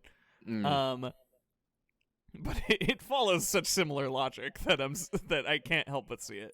No, that makes sense. Rider kick is the finishing move. That's the thing that we can all understand. You got your finishing move. The thing that tends to happen in many cases of pro wrestling stuff is signature moves like that are finishers can sometimes get slightly downgraded in importance for a match or something, and kind of turn into more of a signature style. It's like, oh shit, that was a big move, but they need to do one more And stares directly at Sweet Chin Music, aka the super kick. yeah. Oh well, that mutated into a whole cultural phenomenon. I mean, really, yeah, but like, so I'm noticing like the DNA of that, of like a very early version of that kind of logic, and I don't think they're fully committing to that consciously, but it has seemed in multiple instances we have had cases where the rider kick just ain't enough. Yeah. What I think they've failed on is giving a reason why. Yeah. In this case, this is probably the best case scenario, because this is rider kick to kick the tongue off, and then I'm gonna do a different move on you just cause. Because at least the rider kick had a utility. But yeah, like in some of them, it's just kind of like, we just didn't want to finish with the rider kick for some reason, so here you go. But like, but we're still going by the logic that the rider kick is the setup to a big that stuns them for a big finishing move, and is still relevant, but maybe slightly less relevant. Yeah, it definitely seems like the rider kick is, or what am I saying? I'm sorry. It definitely seems like the implication is supposed to be that like the Shocker Kaijin are getting stronger to the point where like they can survive a rider kick. And so the whole idea is you got to find something new, and I think maybe the issue is just that they are like failing to convey that properly. Yeah, one way or in another, the show, they're not really communicating why per se, and on a meta level, also just even not like thinking of this in terms of pro wrestling, just in a show business thing. Maybe they just, they're 58 episodes in. Yeah. They just probably wanted to shake it up also a little, make their stuff a little less predictable. Yeah. Like I can see it. They like Kamen Rider wasn't like it's popular, but it's not an established historic institution yet. Right. So they're not like treating the rider kick with such sacredness as they have since. And that's interesting in its own way of sort of understanding that, oh, I'm kind of seeing something that was happening in real time. Yeah, it is kind of one of the really cool things about watching this series, for whatever, gripes there could be about quality or writing or the explanations or lack thereof of characters or length or whatever. Probably like the one thing that you can get out of this show that you're not going to be able to quite get out of any of the other seasons is just the ability to be like, to say that you can sit there and say you are literally watching history be made. You are seeing the groundwork for such a huge franchise, one that has touched probably literally every single facet of Japanese pop culture in at least some way, shape, or form. You're getting to see the origin of that, and that's it's cool to be able to kind of get that sort of insider view as to what the beginnings of something so landmark looks like. It's like being able to find like an old Superman comic or something, being able to go read one of those original editions. I personally am a pretty cynical bastard when it comes to certain things, like especially things that have such a long-standing legacy. Like, you know what I mean? Like that sort of franchise mindset, where things start gaining a lot more importance than they ever did in their original work. Yeah. I'm looking at you, Star Wars. But so many other things. And I am definitely enjoying looking at Kamen Rider without the goggles that you have, Fats, because it's also just interesting to like only have a vague understanding of where this goes in the future. But otherwise sort of it makes me notice more of trying to get in the headspace of just of dudes in the 70s making a superhero show. Yeah. And what they're trying to do with it. And stuff like this is ultimately kind of just filler episodes, but that's definitely the environment to like. I mean, what's truly filler in the show, anyways? There's not a lot of really. It's there's not not like a there's lot of ongoing plot to speak of, but Exactly. the slightest glimpses. That episode with the lady and the shocker leader was so cool. Oh God, right. I wish they continued it. But yeah, it's fun to just be in a show like this, without any context of its legacy. Well, imperfect context of its legacy. Yeah, I was gonna say you truly can't escape any context of the no, legacy nobody of can Kamen at Rider. this point. It's not possible. I'm a weeb with eyes. Yeah, I've seen them. But yeah, I don't know. I didn't have a super big point of that, but it warms my crusty old heart sometimes just to be like, oh yeah, we're just playing with the space. We're just playing with a product. Yeah, it's and to speak on the other side of the spectrum is, someone who does have all of that context for everything that's happened since. It is cool to see what playing in the space has transformed into. It's because like we've said so many times on the show, they probably weren't expecting all of this to happen the way that it did, and it's kind of interesting to see what as people have gone on and have kind of tried to honor the legacy of the show, what has been kept, what has been lost, what has been sort of brought back or revised upon in certain ways. I mean, hell, even just kind of the notion of, like we were talking about earlier, with there being so many writers who are in essentially the same nebulous age range that Hongo is in for the show, where it's like they never really give us a super clear, like, here's his date of birth, here's his here's his exact birthday or whatever. Some writers they'll give us maybe a date of birth, but they still won't give us an age. And the fact that, like, the notion that a large majority of modern Kamen Riders would ostensibly be about the same age as Hongo was when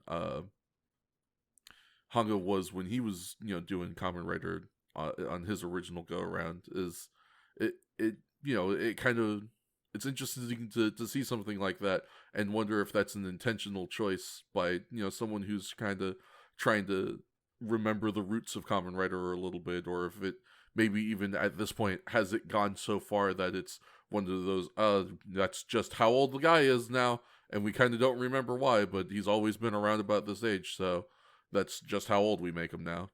Kind of very by way of, like, Peter Parker is always around, like, teenager to college aged as well, and at what point does that stop being because it helps him relate more to readers and start being just because that's always how old Peter Parker's been.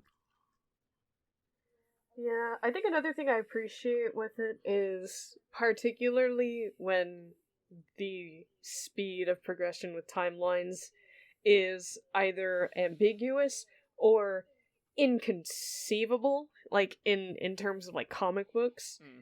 If you give someone a set, like, birth date and a birthday, and time is progressing in a tangible way, you might end up aging a character 15 years before your story is over, and sometimes you don't want that.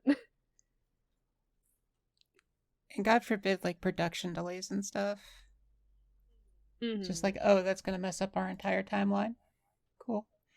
Yeah, that's the weird thing about you run into two problems there too, of just like, does this go on for 15 years without progressing as much as you probably should have, or does this go on for 15 years and you're trying to pretend it's only been going on for 2 years? but boy, that guy's getting a little older now. Yeah. Making shit's hard. It sure is. For sure. Speaking of which, making this podcast is pretty difficult, so I'm going to go ahead and give all of these wonderful people here a little break. We're going to take a sojourn onto our ads, as we always do, and we'll be right back with you after this. All right, Chicks, you're good for the ad read. Hey folks, thanks for listening to Longtime Watcher, First Time Writer. I'm Action Shakespeare, and I'm here to read you this thing full of plugs. You can find us on Twitter at First Ride Pod, and on SoundCloud at First-Time-Writer. You can also find us on YouTube by searching Longtime Watcher, First Time Writer Pod. It'll get you there. It's easy enough. You're in the booth. Yeah. I was gonna plug you. You can follow me at wordsy_VO on Twitter or just wordsy on Twitch. Also, King Fat's the 95th, our lovely host, our lovely longtime watcher. You can catch him on Twitter at KingFats95, and the same goes for Twitch.tv. The Magical Whale Gopher is also found at Whale Gopher, but is the full sentence The Magical Whale Gopher on Twitch. And I, Action Shakespeare, am found at That Gal in the Hat and twitch.tv/ACTN Shakespeare. And of course, B-Drops is found on Twitter at BDropsArt and twitch.tv/BDrops. We'd also like to plug Tales of Harbor. You can find it at the Twitter at Harbor Tales. Use the hashtag Tales of Harbor to promote the show. And you can have your name as an NPC. And big time news, we got Tales of Harbor Season 2 coming back March 18th. It's a pretty big deal. Season 2 features me, Action Shakespeare, B-Drops, whom you already know, Public Opinion, and is of course DM'd by this lovely man right here, who I'm pointing at, Wordsy. Hello. There's going to be a lot of surprises, new bonus content for fans of the show. It's going to be very exciting, and once again, you can use the hashtag Tales of Harbor. Tell your friends, tell your family, tell your enemies, and you can get a character named after you in the show if you tweet with that hashtag. We love it. We love seeing it. And of course, you can catch us on Patreon, patreon.com/firsttimeridepod. Do I get anything for being a patron? Absolutely. God, there's so many things you can get. For starters, $2 a month. We'll get you podcast notes. Get all of our little notes on the show. Everything we scream about, handwritten, typed, the works. $5 a month. You get early access to our episodes and a shout out. $10 a month. You get all that stuff talked about in those other two tiers. And in addition, you get exclusive voting power on polls for future series that we're going to run. As well as the first time you get $10 a month, you get a special sticker featuring the Kamen Rider. He's pretty cool, but... I know what you're thinking. I like Kamen Rider, but I like the Kaijin more because they're more varied and interesting and shitty. Well, I got a great news for you, and it's called $25 a month. We'll get you all that stuff I described, that sticker for the first time subscribing, and an entire sheet of stickers of all the Shocker Kaijin that we've encountered, drawn by B-Drops and the Magical Whale Gopher. They're very good. They're very good, is the thing. Am I free? Can I go? Yeah, you're good to go. All right, see ya. I gotta go back to recording. And welcome back, everybody. Hope you enjoyed that quick little ad break. Let's get right back on into it, shall we? With episode number 59. It's the Monster Worm Man of the Bottomless Swamp. That's what the episode's called. Its original air date was May 13th, 1972. I just realized we're almost 6 months in to 1972. We're almost halfway through the year. Yeah, it's like, damn. Time be flying when you're a weekly TV show. And also time be flying when you're a bi-weekly podcast, too. It's gonna hit May in real before we know it. It's gonna be May. It's gonna be I'm May. not ready for Ichigo to end, emotionally. I don't I think I am either. Which is funny because I'm over halfway through the following series, but I'm still not emotionally ready for this one to close. Yeah, it's as much as I can appreciate y'all's candor as someone who's used to a series being traditionally not longer than 50 episodes. I'm like, can we please? no. I would like off tapping my watch. I want off Hongo's Wild That's Ride. the thing. You know what? of- You're absolutely right. We just peaked in the last episode, so what's left to do? So anyway, Fight a worm. we're gonna do the series recap now. Next week. Next week. It'll be the finale the next week. Yeah. No, that was the finale. Next week. Get those suggestions Get those suggestions in. What do you want us to watch? Really hoping on Kamen Rider Amazon, so we'll get some Amazon would be fun. Bloodthirsty Kamen Riders once more. Yeah. Get limbs being ripped off liberally. Vote Kamen Rider Black for Black History Month. Vote Kamen Rider Black for Black History Month. Vote whatever one I chose, just so we can watch a modern Kamen Rider. That's fair. Well, or they can vote whichever one I chose to watch a modern Or Kamen vote Rider. for something completely different. Yeah, or vote for your fuck own us. thing, because you think we're all Vote a bunch for of assholes. Ultraman. Screw the podcast. Yeah. Vote Original, for like, Spider-Man. 1960 Ultraman. Yeah. Yeah. Vote for Astro Boy. Yeah, hell yeah. You want to see Tachibana? Vote Astro You Boy! want to see Tachibana's actor younger and in just a role that doesn't really matter? 1960s Ultraman. A little bit. He looks actually. great, Oh, he honestly. does. He shows up in like almost every Ultraman series, like He pre is a like prolific 1980 or something. tokusatsu actor. Oh yeah, absolutely. Yeah, he shows Good up on in a him. bunch of Like- stuff.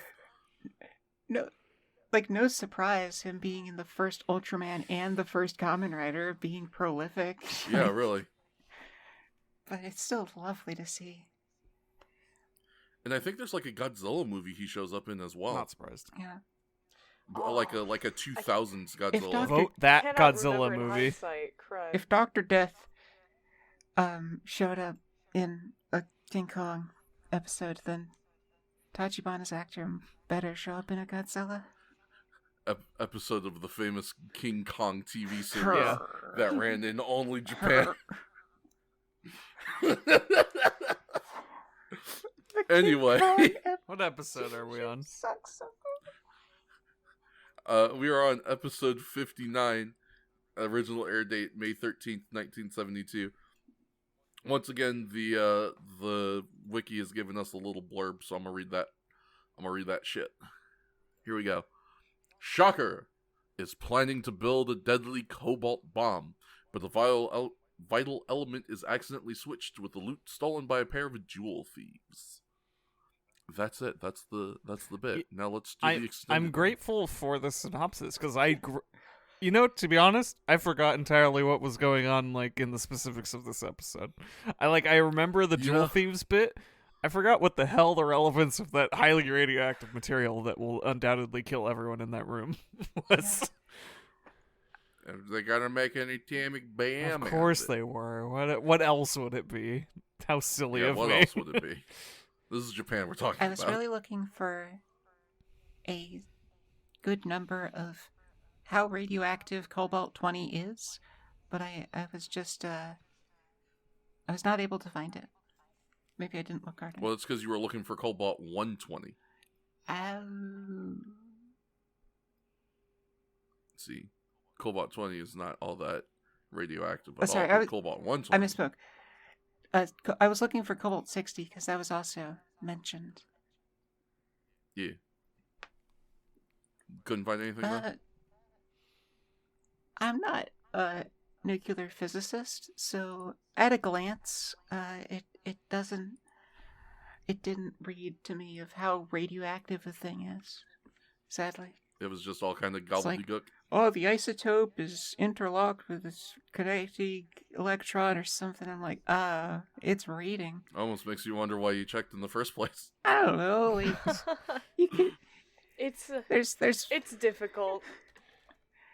I don't know anything about beta rays, so I don't really know how to describe it. For instance, Cobalt 60 decays beta and gamma emissions. I don't know what the hell that means. Yeah, me sounds either. bad. It bad, I imagine. What I did get is that it's like all radiation, gonna cause cancer, and death. So very specific. Very specific. And speaking of being specific, let's be a little more specific as we get into my little synopsis here. Here we go. The episode opens with two men fishing at Persimmon's swamp when one gets a big bite. As the two try to reel it in, it is revealed to be the Shocker Kaijin Worm Man, who kills the men for having discovered Shocker's secret underwater base. At the base, Ambassador Hell explains Shocker's plan to create a radioactive bomb using Cobalt-120 to destroy a large section of Japan. Back at the Moto Club, the gang talks about the recent disappearances, and Hongo asks Tahi to investigate the area of Persimmon Swamp, as he thinks the strange happenings are because of Shocker. That's like the first chunk of the episode. That gives us the ability to talk about some stuff, namely Worm Man. Because we see him like right at the beginning of the episode. In the best possible way you could introduce a character when they are introduced as the third character on a scene following two fishermen, which is he gets reeled in. Yep. Which is just so good. My notes read, "We got a 150-pounder." We're gonna eat for weeks. Yes, so close to the shellfish bee. So close. So I don't want to eat a worm. Yeah, he looks like I a got a shellfish, worm, but man. I guess he's a worm. He's a worm. He do be looking like a shellfish. I thought he was a crawdad for a little while because I wasn't paying attention.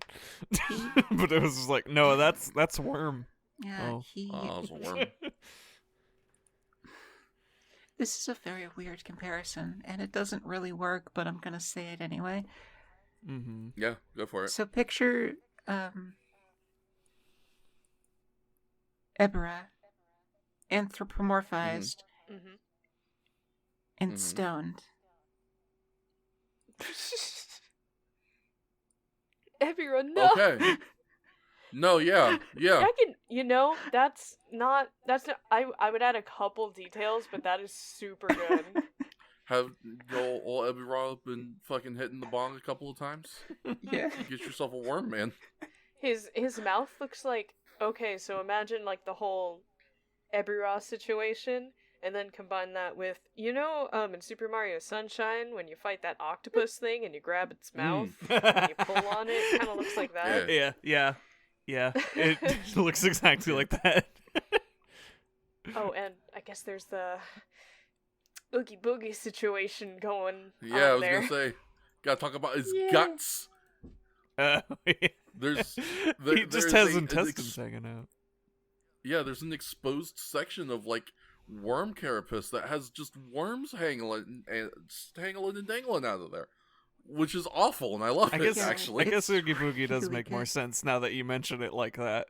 I don't know. It just Yeah. looks like his fucking guts are hanging out of his belly all the time. it does. It does actually look Like, exactly got as if attacked this by a dude's intestines are just hanging out. I- Yeah, really.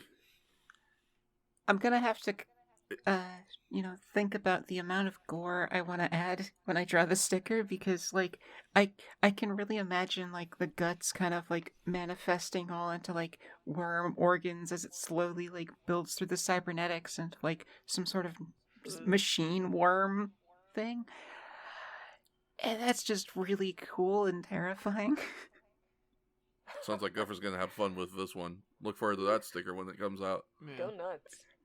Yeah, go fucking crazy. You got carte blanche there, gamer. You do whatever you want. I'm not gonna say no. I'm not gonna reject. I have no reason to.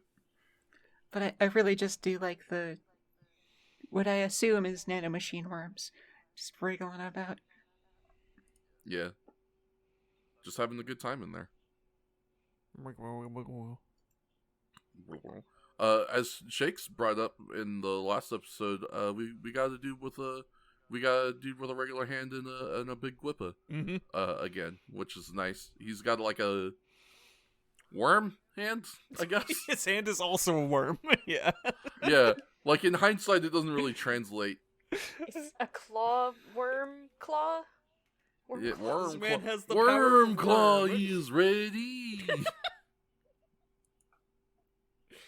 Yeah, man just truly, eats all the them. powers of the great worm. I was personally very partial to his weird, like, X X-Hoop worm crown face covering thing.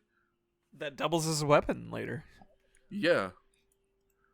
It's I don't know, it's like a weird design function, especially considering the way his face already looks, but I appreciate it anyway. It's a fun touch, and I appreciate that it's not just there for show. It's actually a piece that he that multiple times in the episode he will just physically take off of himself and throw. Yeah, the fact that they gave it like some legitimate functionality is very good. I just realized this, and I love it so much. The shocker belt is tilted and does not fit right. No, yeah, because half of his body is like worm's guts. This chunk instead of a waist. That's so it's kind of got a little bit of a it's just slouching. little bit of trouble there. Yeah, no, it's very good actually. Worm. Is there Big anything worm. else that we want to see about this particular chunk of the episode? I only ask because truly not much happens. Yeah, I didn't take a lot of notes for the first part until we got to our subplot. I did make a point to make a note that said Shocker 2021 just because of the undersea base. I know we've done that bit before, but for whatever reason, this is the time I wanted to make the Sea Lab poll. Fats, don't you think that joke so last year? Yes. That's why I made it. Because I'm an old school jokester. I have I'll laugh one at you. other note for this scene, and it is for when our earthworm returns back inside of the base and then goes to talk to his commander. And I wrote, "Are you proud, Dad?" Because he comes in to be like, I got rid of them. I got rid of them. Did I do good?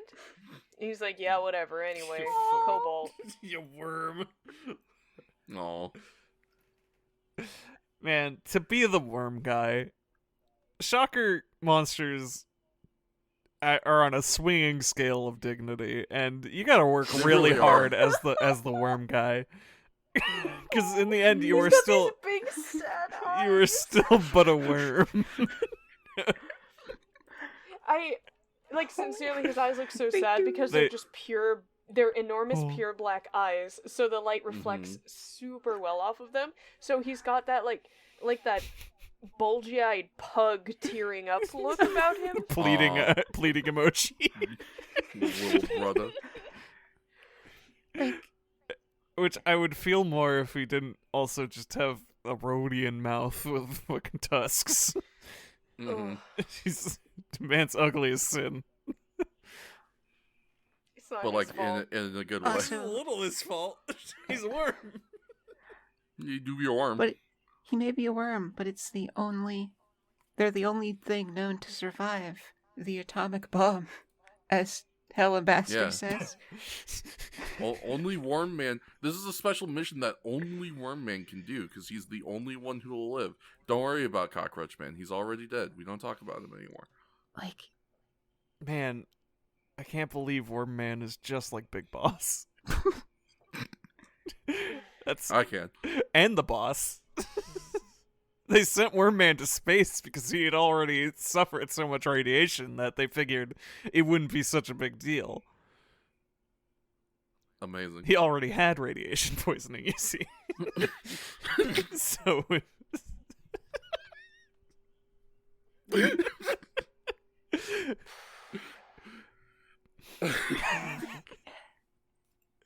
Fucking worm. what Am I will it be, feeling bad for Hongo? him now? What will it be, Hongo? Loyalty to your country or loyalty to me? Your mission or the worm?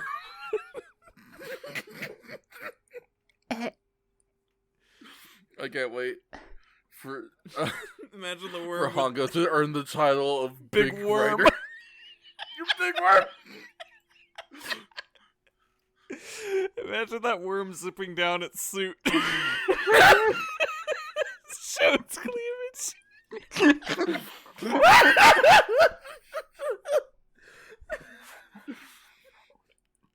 Look at this! Oh. Look at these worms. It's The worms are all spilling out. They're proof that I was a mother.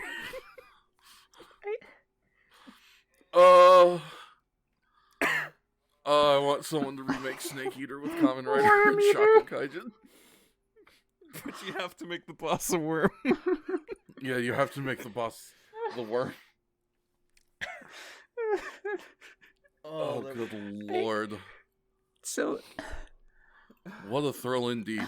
Here's another example that I just really love. They like have an explosion map. And let me just get the specific scene, because they're like an explosion caused by a conventional Cobalt 60. This is what it looks like, and you look at it, and it's like, okay, here's Japan. That's big. That's the middle of Russia. That's the radius, evidently. Yeah, I got. And then they're like, okay, Cobalt 120 is 10 times the strength of that. Yeah, Okay. we're gonna kill Russia twice. No, It's so big. it's so big. It's not 20 So times. big. Don't worry about it. It's 10 times. It doesn't go that exponentially. Yeah, come on. It's like, Tapers off. my dude, this is just shocker. What are you planning? How is this supposed to benefit you? You're They're gonna We're blow shit a up. bunch of shit. this Yes. is it. This is the entire planet they're talking about, and then Well, some. Well, you Like- see, Gopher, they're going to blow some shit up, and in the ensuing chaos, take over. Yeah. No, they won't, because from a nuclear bomb, just a regular nuclear bomb detonated in, like, I don't know, name any part of the world, you can still have effects all across the globe because of, like, the radiation and how it carries and the wind currents. And so if you were to detonate the Cobalt 60 bomb, you'd wipe out all life on the planet and usher in, like, a new ice age. And with the Cobalt 120 bomb, Jesus Christ.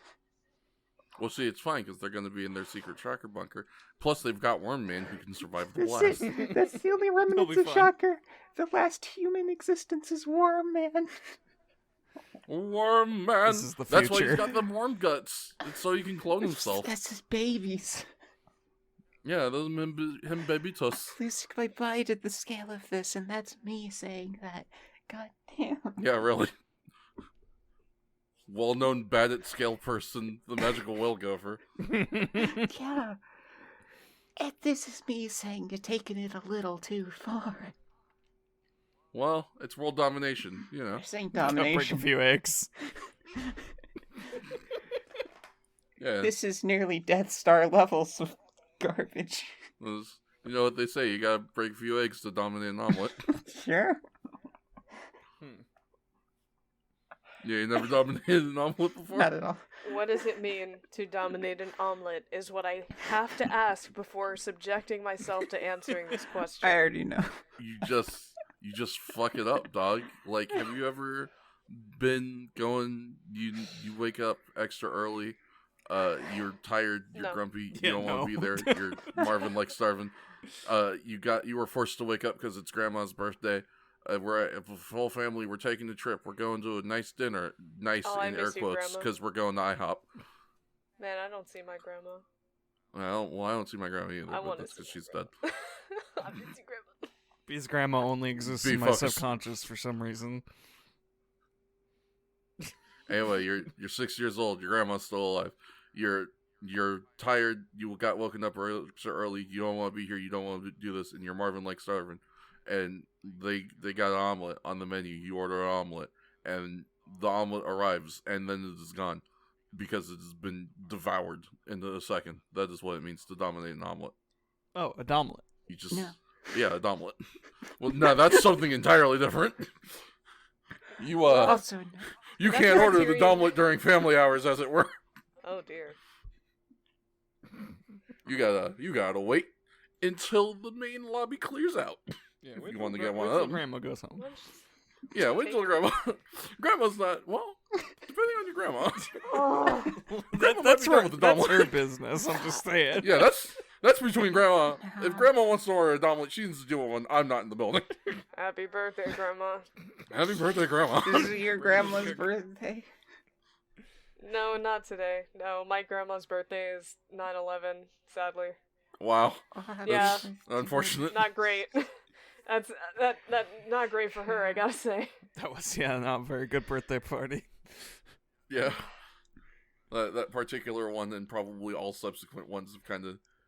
That is such a sad fact that I'm just giving out for no reason on a podcast. I could give out sadder, but I'll refrain. I mean, to be fair, I admitted that one of Oh, my I grandparents absolutely is could dead. too. Yeah. I just am recognizing Yeah, that no, this that's is a sad fair. fact. Yeah, I mean, if Trust me, this is top of the barrel stuff. I just shouldn't have opened it in the first place. Let's not take a whiff of the Anyway, barrel I haven't today. unlocked your tragic backstory yet fully. You gotta get the I gotta give you more Social Link presents. 6. Yeah. Give me like 7 coffees a day. Yeah. Look, it only raises one heart, but like, But they're cheap. Yeah, my But my I- heart rate. but yeah, I get them for free, so I might as well Yeah. grind Is it that out. the Doki Dokis, or did I just have way too much caffeine? It's both. You decide. A little bit of column A, a little bit of column B. That's how you In get, any case, get their hearts beat. Kamen Rider. Kamen Rider. Ramen Kaider, yeah. The world Show- is destroyed. The Robin end. Tider. Mm. I was gonna say, does anybody else want to talk about the beginning of the episode, or shall we make our way forward to the Drip Lord? This guy's noise sucks. Yeah. It's By the nice. way. His weird. It was like, He sounds like he's Oh. coughing. Yeah. That's how I feel when I wake up. Yes, same. or every Yeah, once in a while horrible. it sounds like a Tim Allen grunt, but like rolling his R's. Yeah.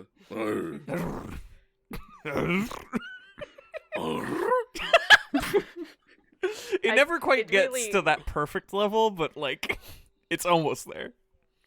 Yeah. Kind of gives me the impression that they really didn't figure the noise out before they started filming, so he just made a noise and he's like, damn it. Okay, well, that's what we're going with. It's on film now. Couldn't have possibly Whatever. ADR'd it in later. Nah. Yeah, no, this is on set. That they make those noises in real life. Of course. I don't know. Yeah, This you is like know, what if they noise does a do- worm make? Truly. Blub, blub. I would love to see how many, or just like get a chance to be able to watch some of the Shocker Kaijin like do their noises, but most specifically, fucking Armadillon. I would love to see that dude pull that shit off live in person. Yeah, that's like holy fuck. The worst part is you 100% know it's only because he's from South America that they gave him this noise. Yeah. Oh, for sure. Absolutely. Though they only gave it to him on his second go. Third, I believe. Third go. Yeah, that's right. Wasn't it Armadillon I don't- 3? I I can't don't know. I remember. could have sworn that's what he sounded like from the beginning. No, I just don't I'm think like he did it too 90% much. sure it was Armadillon 3. I just remember us making comments of like that was not the original noise. Yeah, it definitely was not. Because we were Armadillon all 1 going for like, sure. "What the fuck is happening with Armadillo?" Yeah. Menz was going off. He really wanted to get this new noise over, and he was not gonna stop.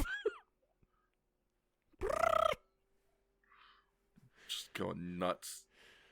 Speaking of going nuts, at a wharf in Me. town, yeah. At a wharf in town, Shakes. Yes. At a wharf in town, a man meets with 2 Shocker agents and hands off the Cobalt 120. Nearby, Sabu, the only one of these 2 I got a name for, and his boss have recently completed the Sabu in heist. this. Yo, they got Sabu in here. That's why he was jumping off all his chairs. Sorry, go Yeah. on. Have recently completed the heist of several jewels when they get into a car accident with Shocker. They attempt to fight them but are bested, but the suitcases the 2 groups have get mixed. Learning that they no longer have their jewels, the 2 thieves go after Shocker. Meanwhile, at the moto club, Hongo determines Shocker must have a base in the swamp and goes to investigate. The two thieves meet up with Shocker in an attempt to exchange cases, but get into a fight instead. Sabu runs into Taki and Hongo, who fight off Shocker. They no longer have their jewels. Yeah, they no longer have. They don't have them no more. They're gone. This is the part of the show where it turns into a different show for a little Yeah. bit. We were like, in multiple ways. fuck Kamen Rider.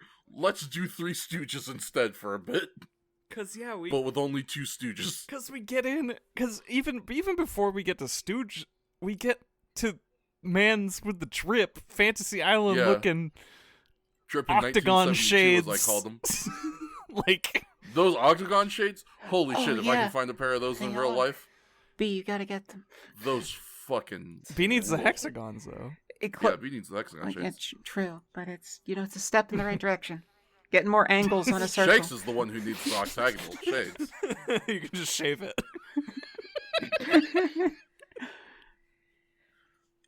Yeah, just smooth out some of them corners.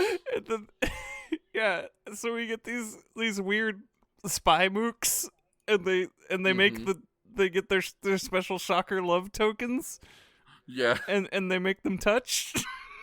Oh. Yep. Oh, It's real God. sensual. It's like a little love locket. they pull it out and just get it on there. you just gotta whip it out and let them touch. And that happens without a single word spoken between them. And they just go Of about their course not. business. No Yeah. eye contact. Uh-uh. Just No. the interlocking. Well, yeah, of the it's token. only gay Uh-huh. if you make eye contact. Don't look at me, bro. Don't make it weird. That's what they always say on Grindr. What? They haven't just accepted that? They're not You just a. You Oh, would be I would surprised Yeah. I would assume how not. many dudes on there either say they are straight or are only looking for straight men. Bruh.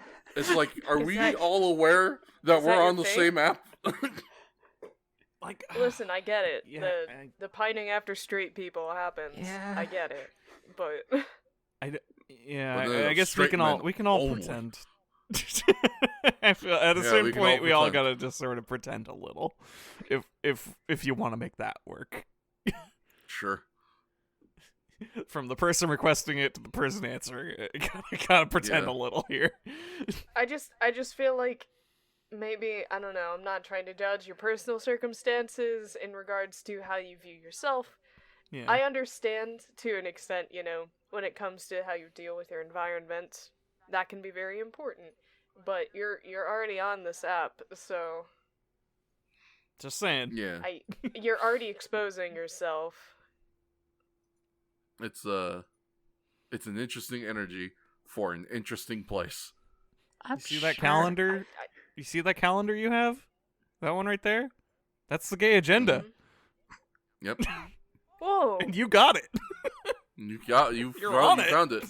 Whoa. Yeah. I marked you in. Oh, I'm- I don't know so if you great. noticed. wow, thank you. Thank Thank you. Oh no. Damn, we haven't had one of those in a while. I'm so happy to be included. I don't know about that. I feel like Grindr is maybe the kind of place you would not appreciate. I just want to be a part of the gay agenda. I don't. That's fair. Look, I penciled You you, can- in, regardless. Look, I'm I'm not just saying, really in like, the meet and greet scene. I'll Yeah. say. great. See, it's not a great scene to be a part of. It's fair. There have been better times. Yeah. I'm so Well- sorry, guys. We'll get you penciled in somewhere a little more savory. Yeah. What are you apologizing to me for? Because you I wanna don't get know. I penciled? worry I should protect you. No. I'm sorry to shatter the illusion, but I don't. Shield you from these heathens. Hey. It's me. I'm heathens. Mm. A little bit, yeah. I know. I won't. I won't deny that. I know you're proud of it. Yeah. Or at least not ashamed. I'm heathen adjacent. First See, name that's King Fats, last name Heathens. that's the difference. Fats is not ashamed. I am. Mhm. I'm very Yeah. ashamed. Why be ashamed when you could be, like, cool and awesome instead? You know. I'm a shakes. Yeah. Yeah, Yeah. Hey, speaking of that noise, Yeah. let's meet our new characters. Yeah, Dumb and Dumber. Their Fucking Cupid doll in the windshield. Goofus and Gallant. Yeah, really. I mean, again, as I said, we only really ever get a name for Sabu. He only ever refers to the other guy as boss. Aniki. Aniki. Yeah. Aniki. Yeah. That's all. But, That's all he needs. He's Aniki. He's our designated Aniki. I love these two, honestly. Kind of They're rule. so good. They're fucking great. I love any time we have a comedy duo. Yeah, this one's Okay. probably clearer than most cases. That it's like these guys definitely have their own act. Oh yeah, for sure. But like, yeah, that's what I was gonna say. Like, we've had a couple of comedy duos on the show, and they've always been fun. But like, these guys are like, at least for me, they were out and away the best. I had the most fun with these guys, without a doubt. They're just great. They bring a lot of fantastic energy to the whole show, between just like physical acting and face acting, as well as, I'm sure, just based off of notifications I'm seeing from Discord. I'm sure Shakes is offering some great examples that we may post. Oh no, I just never mind. No, we can't pull it. We can't dwell on this. That was really funny, though. It's fine. We'll talk about it later. Yeah, like these two just are an absolute blast this entire episode. I fucking love the bit that's mentioned in the synopsis, where these guys get into a car accident with two strangers in all black suits, wearing black gloves, in an all black car, and their initial instinct is immediately to hop out of the car and start throwing fucking hands. Yeah. Yeah. Throw hands with these obviously, like, organized crime men. Yeah, like these dudes look like they're fucking Yakuza or something. I mean, and these two fucking Joe Schmo mooks. to be fair, these mooks are technically criminals, like in their Yeah, own but right. they're like fucking bit jewel thieves. Yeah, I mean they And these just guys wanted look like to the kick kind ass. of people who would shoot you in the street. These look like cleaners. Yeah, Yeah, for really real. do. With the gloves and yeah, they're just Two They're fucking ready. Kenny Omegas. God. It's just, and the great Ric Flair bump our boss gives us Oh man, as he gets rocked. The absolute clownery of these two, like you were saying, just the physical buffoonery. face, all of it. They practice. These men are professionals. They're so They good. are professional goofballs.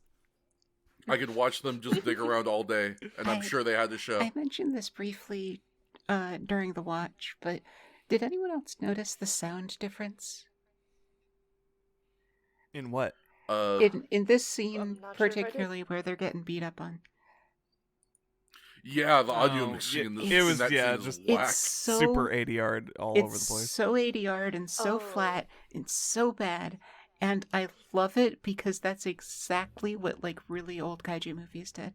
Just Yeah, I think so a lot good. of it is a side effect of filming in such an obviously public Oh, place. of Yeah. They have to course. really just Was work l- with what they I got. was literally about to course. say that's clearly an actual open city street, so the wild sound on that would have been incomprehensible, and they weren't packing their fucking boom mics for that shit. Yeah, fuck that. What do you mean you don't have sound canceling headphones and boom mics?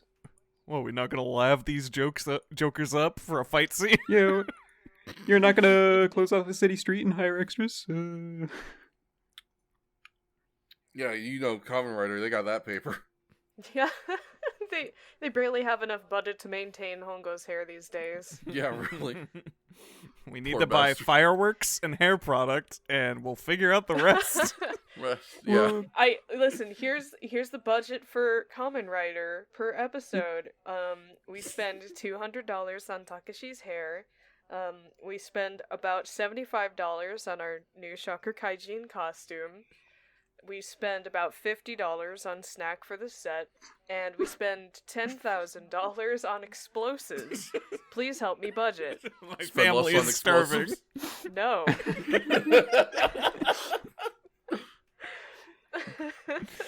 It's okay, Takashi. You still look great. Yeah. We need all Not of that I those. think anyone here is capable of telling Takashi he looks bad, but it doesn't 'Cause it'd matter be a because he still lie. looks gay. You'd Yeah, be exactly. a liar and B, a dead man. It's fucking... It's Among Us with Goro all over again. Just A little bit. looking at Takeshi is just the straightest I'll ever be, alright? Damn. If that ain't a powerful endorsement, I don't know what is. Ain't no lie. Bye, bye, bye. Bye-bye. Oh no, we've activated B. Certified 90s kid, I guess. Yeah. No, that's No, fair. It's a jam. it's hard not to keep going in the rest. It's a fucking bop. I was doing a bit and I still wanted to sing the rest.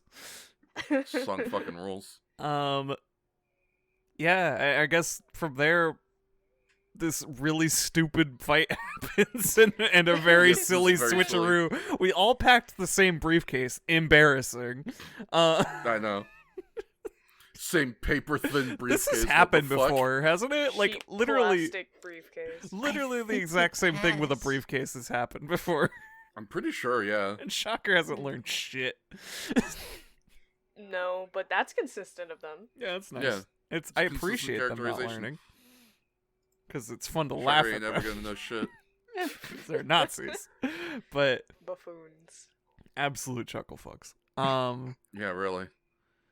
But yeah, I wouldn't have it any other way. I think from there, I think you haven't described the rest of the episode from there, right? No. We stopped at the Well, switcheroo. from the... No, we went past the switcheroo. We How got far up did to... we go? We got up to Hongo and Taki showing up as the goofballs are getting attacked right outside Oh of Shocker's yeah, they go for the It's so the exchange, and they walk Mhm. up like they fucking own the place after getting their ass base. They kicked. by sure the- fucking do. He's all. Ew, this is carnival. Oh, Take your mask off. This bud. man has watched Scooby Doo, and he thought he knew. He fucking thought, yeah. It's another really good case of face acting of him walking up Oh, closer, kind of touching his face a stellar. little. Go, "Ugh." It's just Yeah, the facial expression on this man as he like starts touching the worm, and he's like, "Ah!" It's so good. It's fucking stellar. It's like the perfect mix of fear and disgust. A plus sentence of Yeah, as he goes absolutely. up touching the worm. Come on, baby, touch my word. No, thank you. I'm calling the police. You'll never catch me alive, coppers. It's Black History Month. Oh shit, he's right. But yeah, it's the other his little flunky beats feet. Sabu. Yes, sorry, Sabu. Smartly. Sabu jumps off the chair and beats feet. I just like to picture every beginning action of Sabu's scenes of him just setting up a chair and jumping off of it and then doing something else. Just, So good. It's such a great face. And then as well the excellent fucking pratfall in Cell when he gets attacked by Worm Man right after this scene as well is very good. It's just this is another one of those ones where like we could try to describe it all day, but really just go watch it. Go watch Please, this episode. For these absolute buffoons, it is Yeah. worth it. These True complete highlights. clowns. this this guy kind of look like he could be recast by not Boss, not Aniki, Sabu could be recast by the dude who played Ando in Heroes. He's got a little bit of that face structure. I don't know if A little anybody bit, yeah. remembers what that dude looks like. Like, vaguely. It's been... Your hit sprint? Yeah, it's been a real long time since I last watched Heroes. Especially because I didn't ever really actively watch that show because it was airing when I was in, like, middle school. Maybe. But Yeah, I I think I liked was... it, so it would be on a lot. A little bit. Just a little. It's the eyebrows. Just a little bit. If the Just show a were made little bit, today. Yeah, like you could recast. In Shin Kamen Rider. Yeah. Bring these guys Shin back. Kamen Rider. Bring these clowns back. Please, I beg of you, in all seriousness. Hideaki Anno, Bring these Recast douchebags them back. we need this. as this dude in Jack Black. I'm trusting you, Hideaki Anno. I'm trusting you so very much to respect and honor Takeshi's incredibly powerful bloodlust. I want Just that absolutely dapper-looking feral acting. Just that perfect blend of a man. I am truly not worried. I will say that. I think it'll be Anno's gore. gonna knock this one out of the park. I trust that it's going to be very violent. I trust that there's going to be lots of text flashed for about 0.2 seconds all the time Mhm. when we're seeing new locations. That's just what he does. I'm prepared to rewind so I can read the damn subtitles, but Gosh, what that's slated to come out next year, right? I don't know. Was it? I thought it was set for Is that next 2022. year or this year? I thought it was Is this it- year. Does it come out this year? At some Oh, point shit. this it's, year. It's. Oh, I thought it was Maybe. 2023.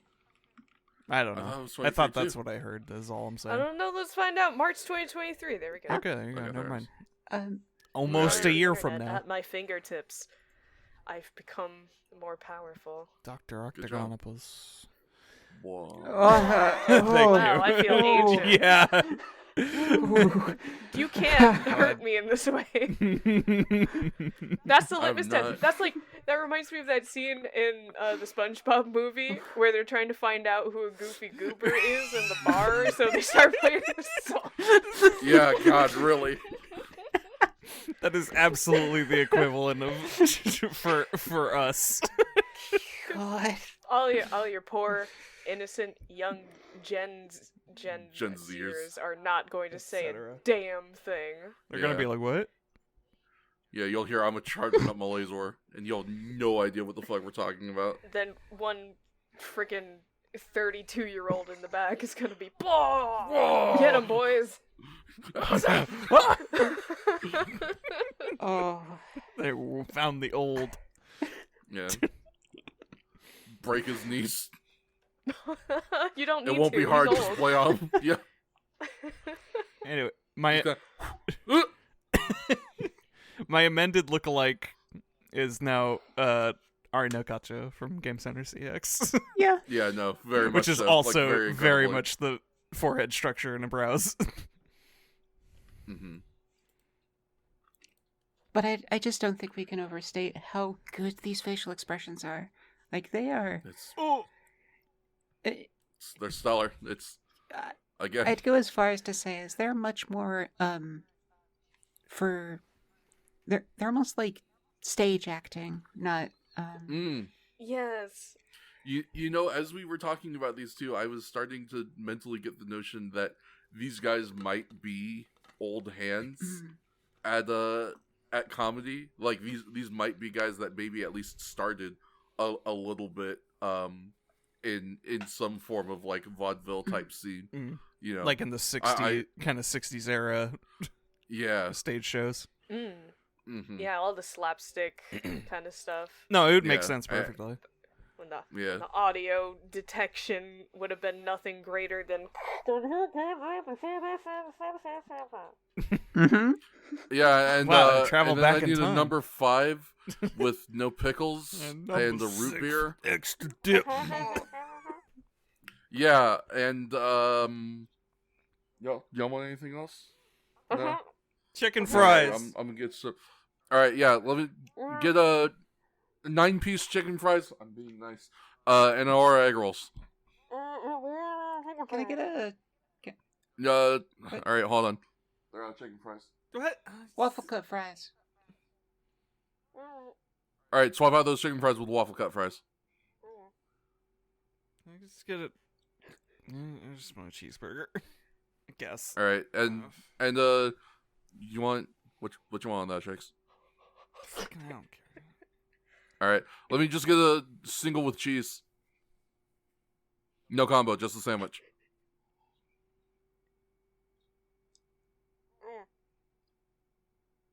Alright, who's got money? Starts rolling up to the next one. I got my wallet here. You rolled up to the drive. There you go. I thought we were done. Shit. Here's my wallet. I'm handing it to you. You can put it on the card. It's fine. Well, no, I'm not going to put all of it on your Yeah, card. it's That's the whole point. fine. The whole point of asking who's got money is to not put it all on one person's card. Okay, fair. All right, we got to get our food and get back to recording that podcast. We're running really. late. Oh God, we really are. I told you we shouldn't have tried to spring for the Western bacon cheese. It's the only good thing they have. I can't believe you understood one of those. Oh, of course. It's the only thing worth ordering at Carl's Jr. Yeah. Now that we have our food, we should talk about Kamen Rider. God, I wish I had Yeah. We got ourselves a little fight scene between Hongo and Taki and Worm Man and some mooks. We should talk about it. Yeah, Worm. It's a worm? It may not be Wednesday, but we got Wormstein. And that worm knows your name. That worm My absolutely knows You your want name. No, to Hongo go Takashi, where sorry. everybody knows Worm's name. Yeah. Yeah, Worm. Worms are filmed in front of a live studio audience. I don't know. I just found it very funny that the worm very rarely just called him Kamen Rider. He kept going, Yeah, Hongo he's Takashi. always like, Hongo Go, Takashi. Takeshi. It's like, the worm knows my name? Me? And I mean, they always know his name, but like it's true, they never use it, which I just find extremely amusing. Because it's not like other Shocker Kaijin haven't referred to Kamen Riders by their actual names, but usually they aren't super consistent about it. When he's Yeah. transformed, you figured they would just call him Kamen Rider, but no, he kind of keeps it up even after transformation. He's a man who respects formality, and I appreciate that. He also appreciates chucking worm He rings at loves the ring And toss. they're running away. you. Loves the Like ring a small toss. child Yes. who hit you too hard, and is like, oh, I'm sorry. Thank you for also noticing that, Pete, because I did write that down. I felt exactly this. It's so good. So I'm sorry, don't kill me. It's like when a younger sibling.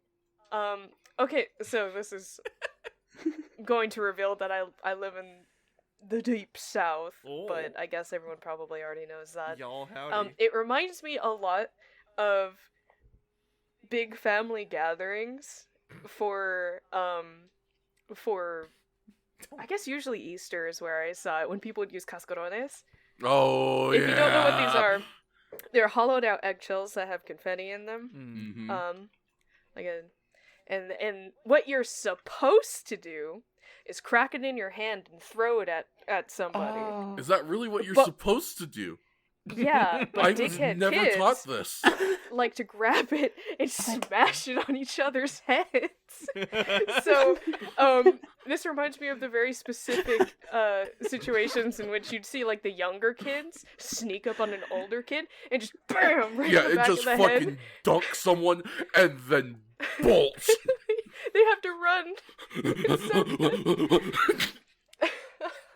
Because you know that motherfucker was coming for them.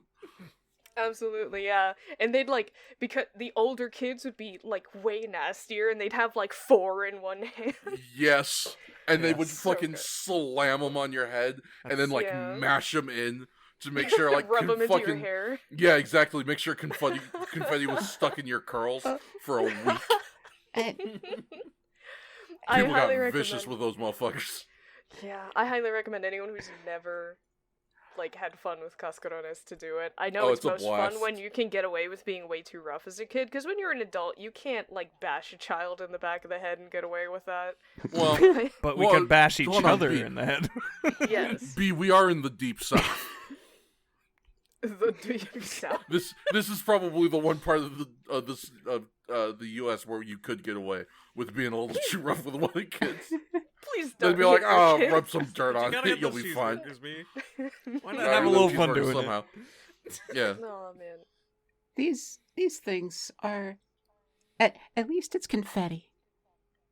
Yeah, it's just confetti. Thank God. Yeah. Because it's like paper confetti. my God, when you first said it, my brain substituted confetti for glitter, and I got scared. No. It's confetti. The thing that really hurts, though, is it's not so much the eggshell breaking or the confetti, it's the fact that someone overestimates how much force it takes to break an eggshell and slap you in the head. They just slap you in the fucking head. And I assume, like, I've never seen these in my life, because I live in the far north, that they probably are there's gonna be eggshell that gets into your eye. That's just gonna be happening. Right? I don't believe that's ever happened. Wow. Yeah, depends on where they hit it's you. ever happened to me. It depends on, it definitely depends on where they hit you. Like, I'm not going to say I never saw people get hit in the forehead, but 99% of the time, people are going for directly on top of the head or the back of the head. the back of the head. Yeah. They are trying to get paper in your hair. They want to surprise you, and they want it to be difficult to pick out. Mm-hmm. Well, then they should do it at nighttime. I mean, that happens, but it's not the fucking 24/7 championship.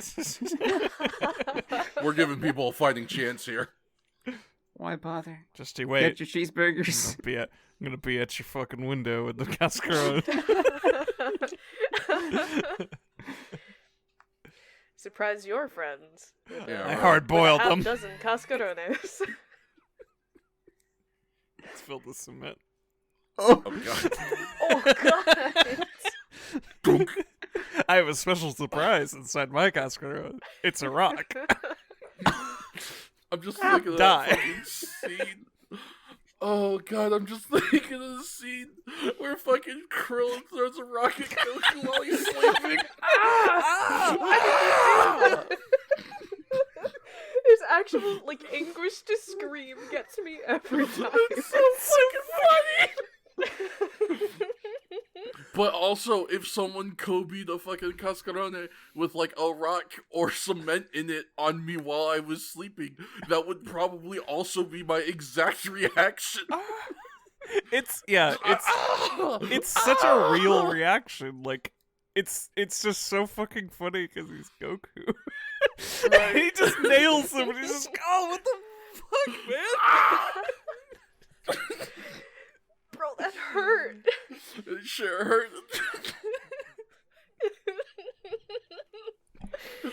Holy fuck. I'm so sorry if you haven't seen this, Gopher. I'm going to have to get it for you. Yeah. We'll find, yeah. I was just links about in the to description. Assuming it's Links in the description. Hey, speaking of throwing shit at people, Let's throw the rest of this podcast at the people listening. in the trash. Wormman's gonna win a prize. He's determined. Yeah, Man is chucking those rings at that Kamen Rider. Looking like that fucking Pokemon Coliseum minigame where you gotta throw the Ekans on the fucking Diglett. Yeah. Yeah. Love that shit. Shout out Pokemon Coliseum. They even make Is that a Coliseum or a stadium? Okay. One. Stadium. That's right. Coliseum is the sequel. It's Coliseum is always that weird forget that. GameCube one with the story. Yeah, Coliseum is the yeah. Stadium is the N64 one. Yeah. Which is point is they need to make another Pokemon Stadium. That would be pretty. Damn it, we need I more mean, they're Pokemon just- the games games where I are can in just fight and 3D there's no now. plot. Yeah. Yeah, right. I guess I that mean, aspect. If anything, I was gonna say, like, if they're already in 3D, it's not even like you need to make new assets. Just fucking You'd think. give me a game where I can just do Pokemon battles and not think.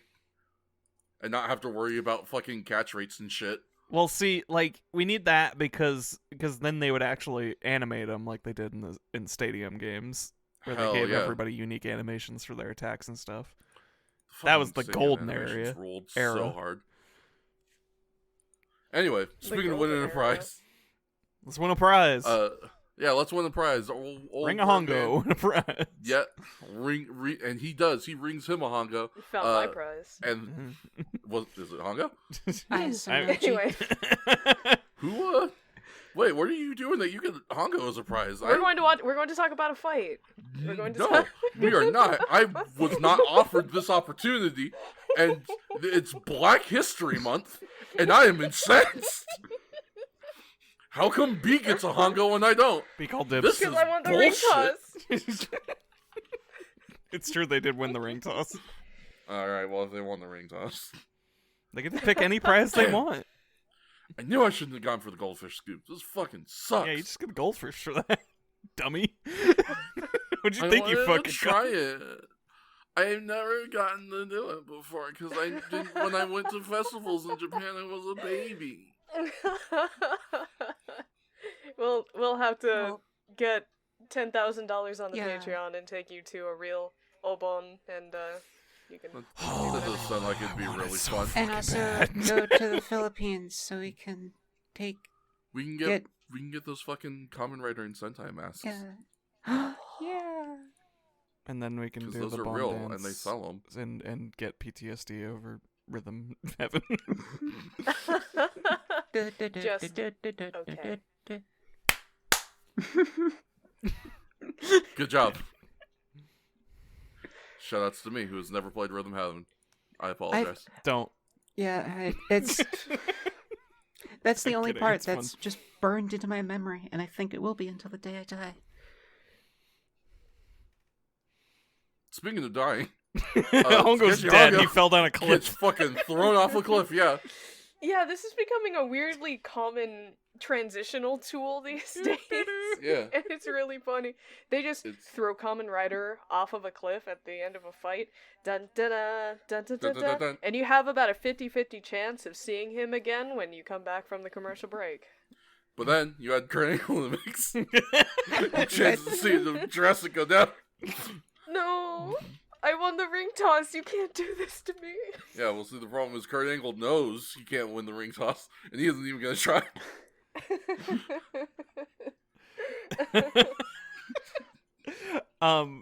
Anyways, I think yeah, this time so- we just go back to Hongo, right? Yeah. Yeah, no, it's So just actually, something this to do. Right. this is good because this gets to the next part of the synopsis. yes. Which I have blocked out to just the end of the episode, so I'll get on into it. Yeah, hit us with it. So, as we explained, Kamen Rider is hit with one of Worm Man's rings and falls off of a cliff. He comes to consciousness on the ground, unsure how he got the ring off his neck. Back at Chakra's base, Ambassador Hell intends to use Sabu and his boss as a way to get their hands on the Cobalt 120. Back at the Moto Club, Hongo is pondering how he defeated the Worm Ring when Taki, Sabu, and Tachibana arrive, asking Hongo what they have rescued. He shows off the Cobalt 120 and asks for more time to devise a plan. As Sabu heads home, he is contacted by Shocker and told to poison Hongo and Taki if needed to bring them the Cobalt 120. Sabu is too scared, however, and this gives Hongo and Taki the info they need to go off and rescue Sabu's boss. Taki and Hongo face off against Shocker, and Hongo uses his Rider power to defeat Worm Man. The fucking Discord notification, get out of the way. Sabu and his boss are reunited as the others watch on. See, this amnesia angle is very funny because it's just sort of like, I don't know why they did it. It was like, we figured it out, They ladies just and wanted gentlemen, Hongo but to we're brood. keeping it a little secret for now. Don't worry. But don't worry, Kamen Rider figured it out. He's gonna win later, Yeah. so just don't worry. He'll win next time. Don't worry about it. He It's just gonna be fine. forgot for a little bit. We're trying some Bruce Wayne shit. Don't worry about it. Yeah, it was kind of weird. We want him to brood. And he just stuck this big ass worm in his pocket and left. Big ass worm. You can totally see it when he He's trying to turns the hide it. corner around the couch. Yeah. Okay. Oh, man, that doily is ruined. Yeah, Oh, yeah. absolutely. Yeah, we Between the worm and the cobalt. and the Yeah, and really. the intense radioactivity. So okay, so Gopher, you were actually looking up Cobalt 60, right? I was trying to. Did you get any like anything about the sieverts it does? It like, because if you want the data on the radioactivity you get that you absorb in your body, the sieverts is what people measure that in. I was trying to, and I couldn't find specific like measurements of it. And I'm probably just not looking at it in the right place because it's very, very like cursory at a glance. Mm-hmm. Yeah, I wonder if that's gonna. Yeah, I'd still be curious. I don't know if that's. It would give a person a radiation dose of half a sievert per hour. What? Jesus. Is that a lot or a little? It sounds Okay, like that's a lot. I'm sorry. It's way more than you want. That's for sure. I mean, I guess it's an hour, so you can get away without getting too sick, but you'd get pretty sick if you stayed around for an hour. That's a large chunk per hour, though. Like, not intensely fast, but so the unit. Well, Oh, I mean, half? they're probably okay. They were only around it for. If you so I looked up. There's a nice little chart, and XKCD made a little chart on radiation doses. Just for a little if you would indulge me in a slightly informative moment. Heaven forbid. Yeah, God forbid we say anything here. But yes, it measures. Sievert is the thing for the measuring the effective dose of radiation on the cells of the body. One sievert, just one, will make you sick, and too many more will kill you. But like, everybody absorbs like microsieverts like every day of their life. Literally, sleeping next to someone is like 0.05 microsieverts. Oh wow! And eating a banana is 0.1 microsieverts. Yeah. Dental X-ray is 5 microsieverts. These are incidental. An airplane ride will give you 40 microsieverts. I'm assuming it's micro. I'm saying micro, and then like milli would be my next guess for how you read these. And then you just go up to sieverts from there. But yeah, one is the number that. So if you hang around this thing for 2 hours, you're gonna get sick. You're gonna be in a bad way.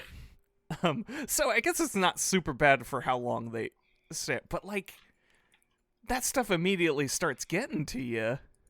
Yeah, I believe that. That does sound a little dangerous. Although... It could be a lot worse. There's so many things that just give you so much more. Like 10 minutes next to the Chernobyl reactor for point of reference will give you 50 sieverts. Holy shit! 2 sieverts is like a coin flip on, or not a coin flip, but it has a chance of killing you. Oh wow! 4 sieverts is survivable but not likely. How many? What is the least number of sieverts for like guaranteed death?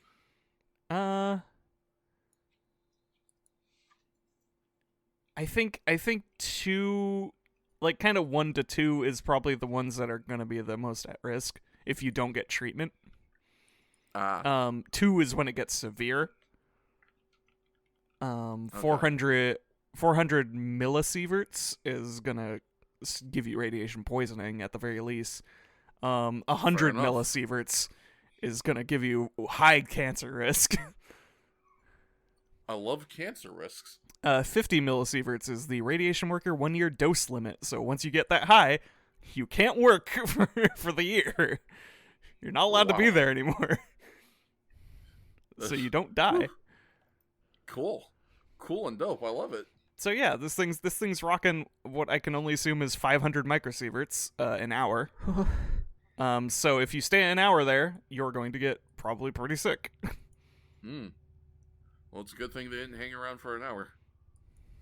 Yeah, I mean, yeah. I hope. So definitely. Well, okay. So this is for Cobalt 60.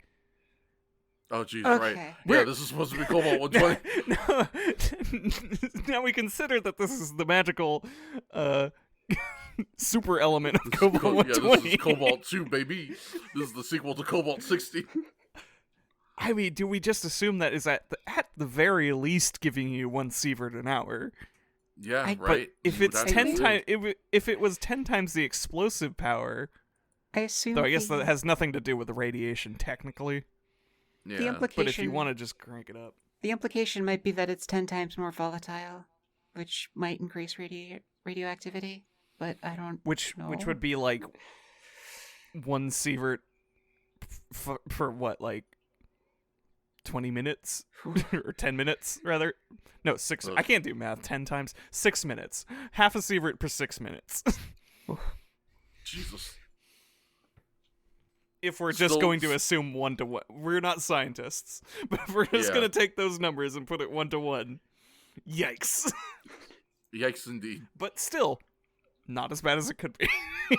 Mm. There's so much worse out there. For such an insanely large explosion, I really, really thought it'd be much worse.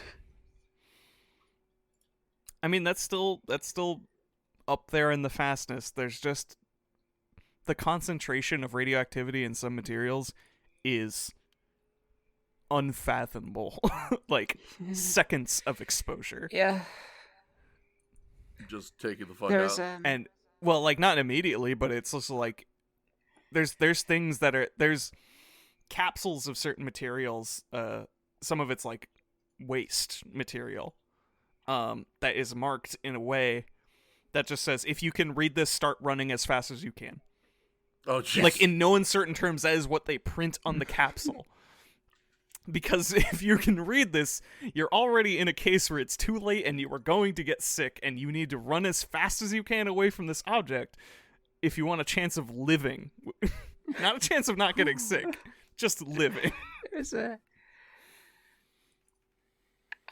That's some Well, shit. I remember there was like a story where there was some campers in like the middle of Russia, and they found this like warm box, and apparently, it ended up being like the leftover radiation from, or the like leftover heat radiator or something for like a power plant.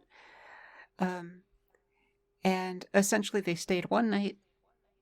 In a month, they all died. And like that was 60-something years old. It was.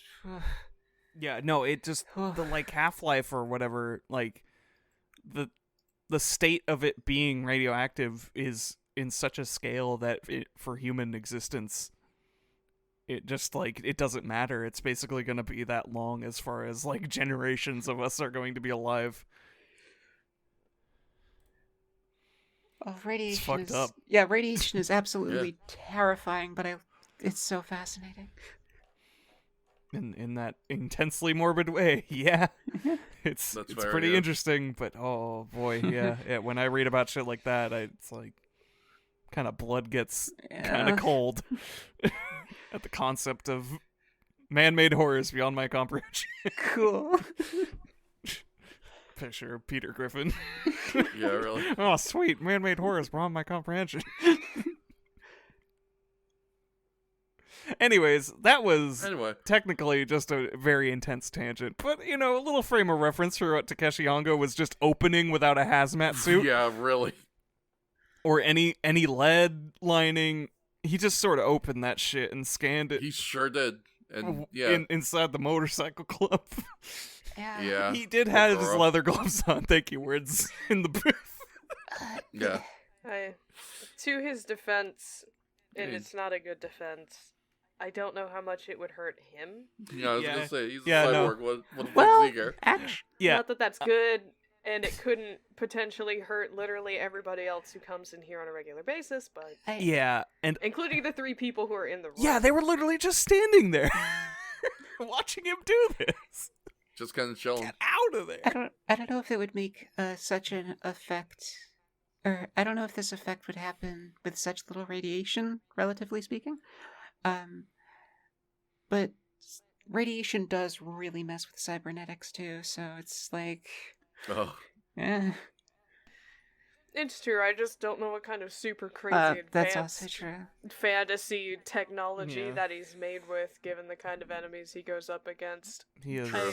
he is the Kamen Granted, Rider. Hyper metal. I guess he's still susceptible to various biological warfare. Like the last episode, the venom made him numb but did not kill him. I don't know.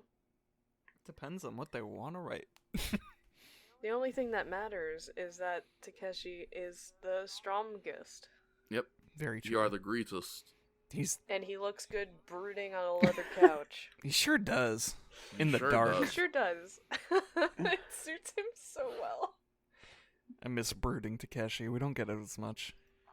Yeah. We get it a Takeshi. little We at the got- end of this episode, weirdly. Yeah. Rude I was Keshi gonna say Hongo. we get some more sad Hongo, which weirdly I am happy about as much as I want Hongo to be happy. I'd be Like- happier if they were like had the narrator say anything about it, like, or anybody say anything about it. He just sort of We like, just watch his live reactions and introspection. yeah, it's just with like, what no do you, insight whatsoever. let us in, Hongo. Like, what are you thinking, buddy? You don't look great. I mean, you look I'm great. knocking on your You door, don't. Takeshi. You look great. Don't get me wrong. I'm just saying. Yeah, I mean you look, but You're going like, through some shit. emotionally with me. Clearly. it's you can open up to us. I'd like to consider us as friends. Please let me in. So if anything was on your mind, you could tell me. You could tell me anything, Takeshi. You can tell me anything, Takashi. If you want. It's up If to you you. want. I'm not a rat, Takeshi. No, you're a bee.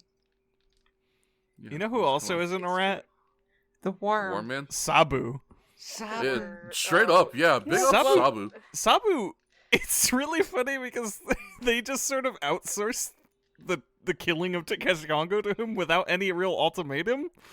I guess the Yeah. implication is they'll kill his Well- Aniki. No, yeah, that Um, because the whole thing was like they were like, go get the fucking Cobalt 120 and bring it back here, or your boss is fucking dead, dog. Well, but they And- also give him they give him the little pill and say, Yeah, "Hey, it's like- poison Kamen Rider." Yeah, I think the line is like poison Taki and Hongo if you have to, in Um, order to get the Cobalt 120. I love it because talk about stage acting stuff. He holds it up to the camera and looks straight to the audience. I gotta give him this. we were never meant to see the show like this, though. Our monitors are bigger than the TVs of the day, and our Mhm. resolution is in dots instead of lines. We're living in the future. We really Yeah, are. really. I don't. Uh, What do you mean 8K But is the man- future? 1080p, baby. 8K. Oh my god. If that. This might be 720. Yeah, I was gonna say. They blew it up as That's much as they probably- could. But like, It is in it's fact 1080. just very silly. Yeah, good for them. Yeah. That's some crisp footage. Yeah. Shout Factory Yeah. knows how to It's do a a good release. tasty plasma. Sponsor us.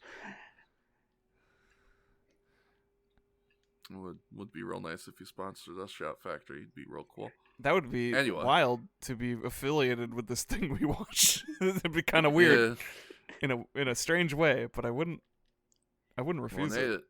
it. Certainly I'll do my wouldn't best for refuse you, it. Shout Factory. You know what? Like they might make us shill a little more, but like when do we not? So Eh. whatever. Yeah. I appreciate you, Shout Factory. I'll shill for you. We've got Shill Factory built into the show with nothing Shill to even Factory. fucking shill. Shill Shill Factory. Factory. Welcome to the Shill Factory. Yeah, welcome We're to the Shill Factory. Yeah, really. Why didn't we name the podcast that? Because I didn't know we were going to be using Shout Factory this much. Do not forget, I was kind of operating on the assumption that we would be using torrented content. But thankfully, this wonderful website Yeah. called Thanks to Shout Factory. shoutfactorytv.com has provided the entirety of the Kamen Rider Ichigo series in 1080p on their website for free. You can find them at shoutfactorytv.com, and you can subscribe for even more content. There's all kinds of stuff, but Kamen Rider's all free, which is delightful. Like, It's really dope. chilling aside, though, I think all their Kamen Rider content is free. like, jokes chilling aside, though, I do legitimately I think it was incredible timing because this was like put on Shout Factory months before we started this. Yeah. Like 3 yeah, or 4 was- months before. And it's just like, okay, Yeah, sure. it was real close. Yeah, in the planning stages, we just sort of looked it up and was just like, oh, the entirety of Kamen Rider Ichigo is free. Cool. Yeah, it was posted like just around the time we had officially decided we were going to do this, because we decided in like fall of the previous year to when we were going to start, and we're like, okay, we'll start in the new year because we don't want to be folk were dealing with busy. the holidays scheduling or whatever Yeah. right off the bat. So it was like Shout Factory blessed us with this perfect timing. Again, Shout Factory TV. I think to a degree, they might have had similar things they might have realized similar things we realized, and it was this big kind of realization that Kamen Rider was turning 50. 2021 is the 50th anniversary of Kamen Rider, and everybody was basically ready to go.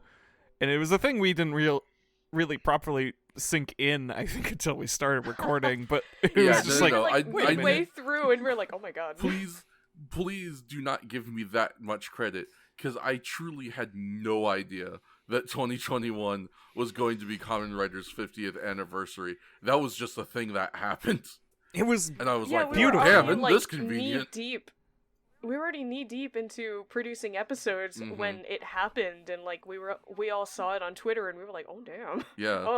Oh, if only we put on the podcast for a couple more months, we would have been so relevant. Like, I think our episode where we like even talked about it was released late because we were like, oh, we just found out it's the 50th anniversary. Happy 50th anniversary. Releases episode 2 weeks later. Yeah, so that sounds about right for us. I mean, we just wanted to watch Kamen Rider, I guess. I think we started at least with the understanding that it was coming up, because it was like, I remember us discussing it and being like, oh shit, I just did math. 1971 was 50 years I ago. definitely didn't know when it Oh, was, for sure, so. not the specifics. But yeah, well, I'm just saying, Shout Factory also didn't really care for the specifics, but was getting ready. Yeah. This is my game theory. It's a fair game theory. I was gonna say, is Kamen Rider Ichigo public domain? But absolutely not. I'm sure not. Probably not. Not at all.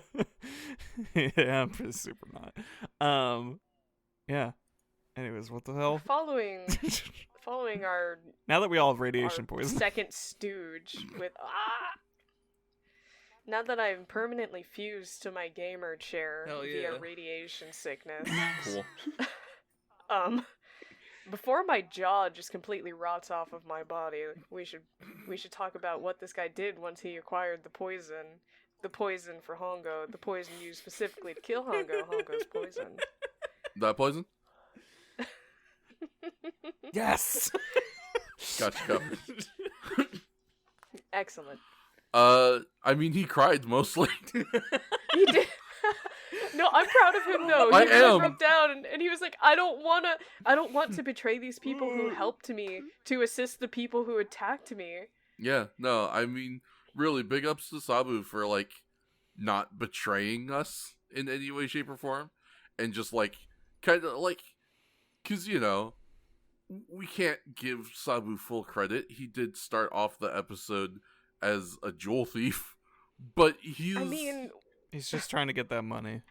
Exactly, yeah. Yeah. Like, other than that, though, he's, like, an all-around, like, pretty likable and, like, nice. He's just a dude trying to get by. He's just someone trying to make it, just like everybody else in this crazy world. So, you know, he has a very kind of natural reaction to some weird Nazi worm monster telling him to murder these people who have been protecting him, which is that he doesn't fucking wanna. Yeah. Like I like it. He can't Like, even. He doesn't even try. Yeah, I was gonna say he can't even pretend. He can't even pretend he's gonna do it. He just goes, Yeah. "Oh, they told me to fucking kill you, and I don't want to do it, man." He looks like a small child approaching their parents, Yes. full of guilt, about to confess to breaking the lamp in the living room. For real. Yeah, really. I broke the wire. I just realized something. Sabu is our orphan surrogate for this episode. He super is. Oh my god. His Aniki, he got stolen. So you gotta get him Yeah. back, Kamen Rider. You gotta get his Takeshi. Aniki back. I think And they have a Takeshi cannot comfort a child, but he can comfort a grown man. oh, That's hey. cheers open. Yeah. Oh my. Well, I mean, I'm Go get him, B. Tell Hongo your troubles. You're B. a tiger indeed. I'm Go get him, tiger. Oh. Anyway. Yeah. I was gonna say, that I think Goro would actually do a much better job at poisoning Takeshi. Oh yeah. If given the opportunity, he would never do it. Yeah. If we brought But he could. back the Shocker Child Shoulder program, Yeah, right. Goro would do a real good job of poisoning. Instead of giving him a shitty ray gun Yeah. and just teach them to be Puts a spies pill in the instead. banana. Like, think about it. We were just Crunch. talking about how Hongo literally never doesn't trust Goro, right? Mm-hmm. And then then you could just easily poison him with that. It'd be so easy. Yeah. Just have Be Goro so run up sad. with like a cup of coffee. Be like, It would be- Hongo Nissan, I got you some coffee. And you're like, oh, thanks, little girl. I'm gonna drink this right now. Slurp. Like, yep. Get poisoned, idiot. Yeah. Dumbass. Man, it would be child's play. yeah.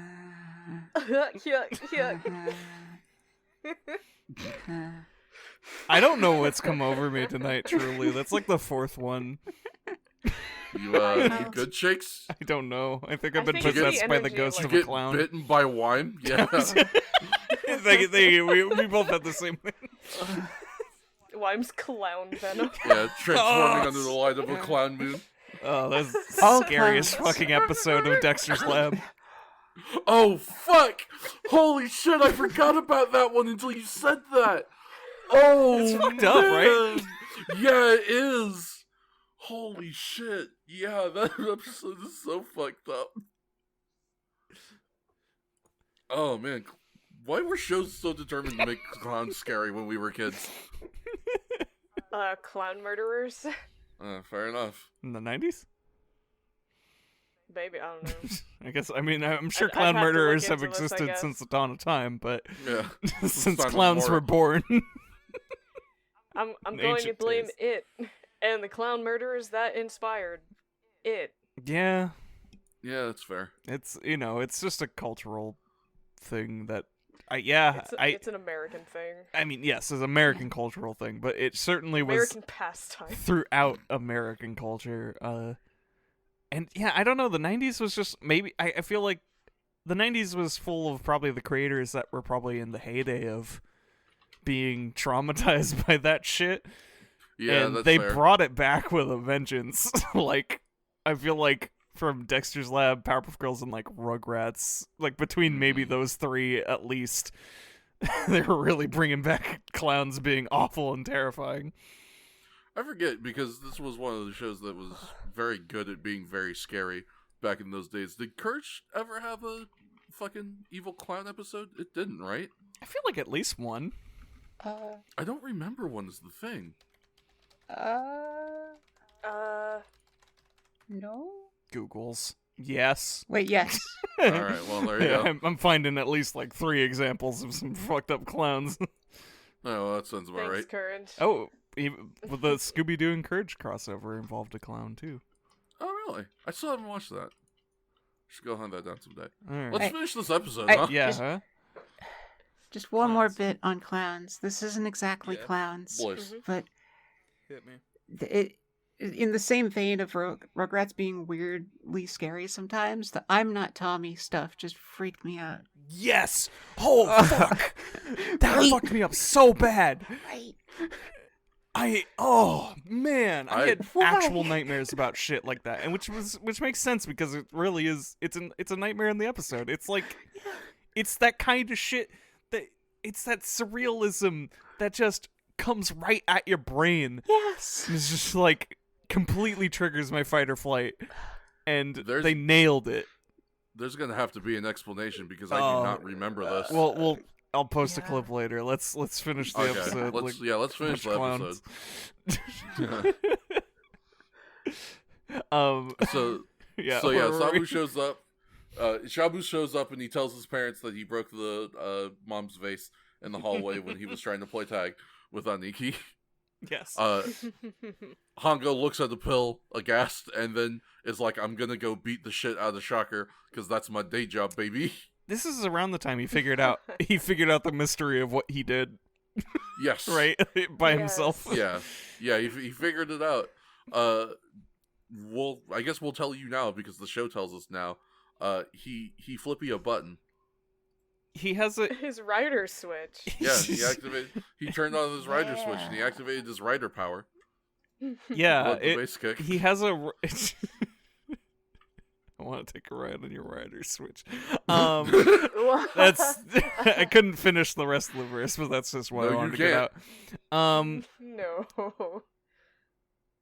But he I guess he figured out a way to overclock himself.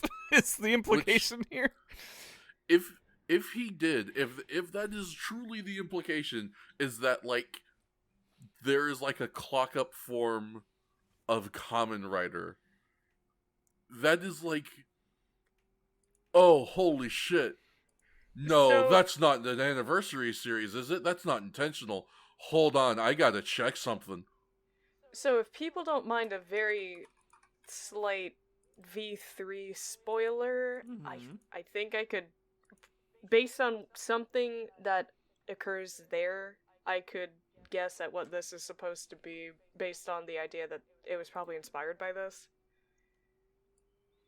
Go for it. Is it like a Hold on, super wait. early thing? Because Holy shit! Was that intentional? Go do your thing, and then I'll do my thing. Well, it sounds like that's a no from Gopher, though, so perhaps I shall not. no, that wasn't a no. I was just curious because it does sound familiar. It's... I think it might be in, like, the first quarter or maybe early second Okay, quarter. then it's of still the further series. than me. But Essentially, it is just like a super ability wherein they exert the entirety of their power reserves and then revert. Mm. And in V3, it's far better explained in that he does expel all of his power reserves in a single attack, and then he cannot transform again for 3 more hours. Oh, that's where they got that from. So it might be a similar thing for Takeshi here, where he just, and then Yeah. as we see immediately, he did revert. Yeah, I mean, they didn't. There's a lot in this episode, including that they don't really explicitly explain the consequences or whatever of. And Mm-hmm. yeah, and like with context of V3 or future other things, or just the idea of like, oh, this is an overclock, he probably can't just do this willy-nilly.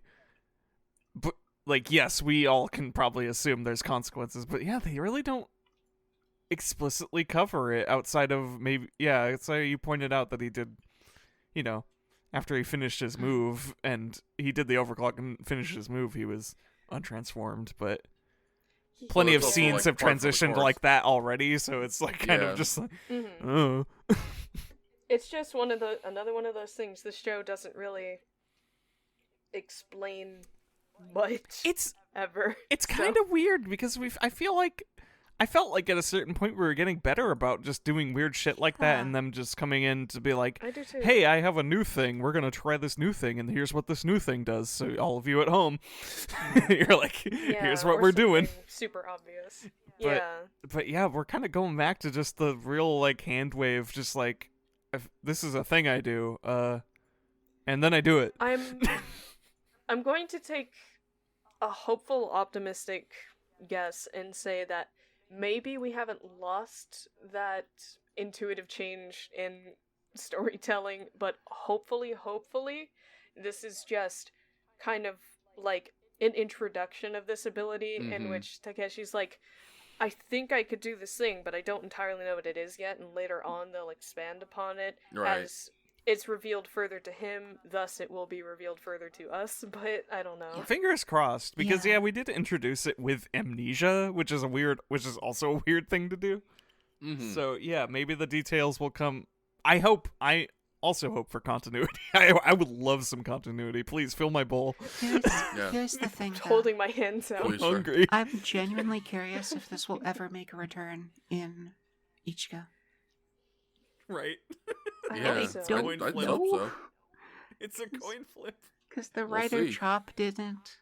Yeah, the The Rider Rider Chop hasn't Chop come was back yet. good. A bunch of other. Or the Rider Punch, now Rider that I think Punch, about there it. we go. There's another. Or the special rider Special kicks. rider Every kick, yeah, single double rider special kick or rider kick. whatever. Like it's just here's this flavor text move, and we're not gonna address it again, and we never brought it up in the first place.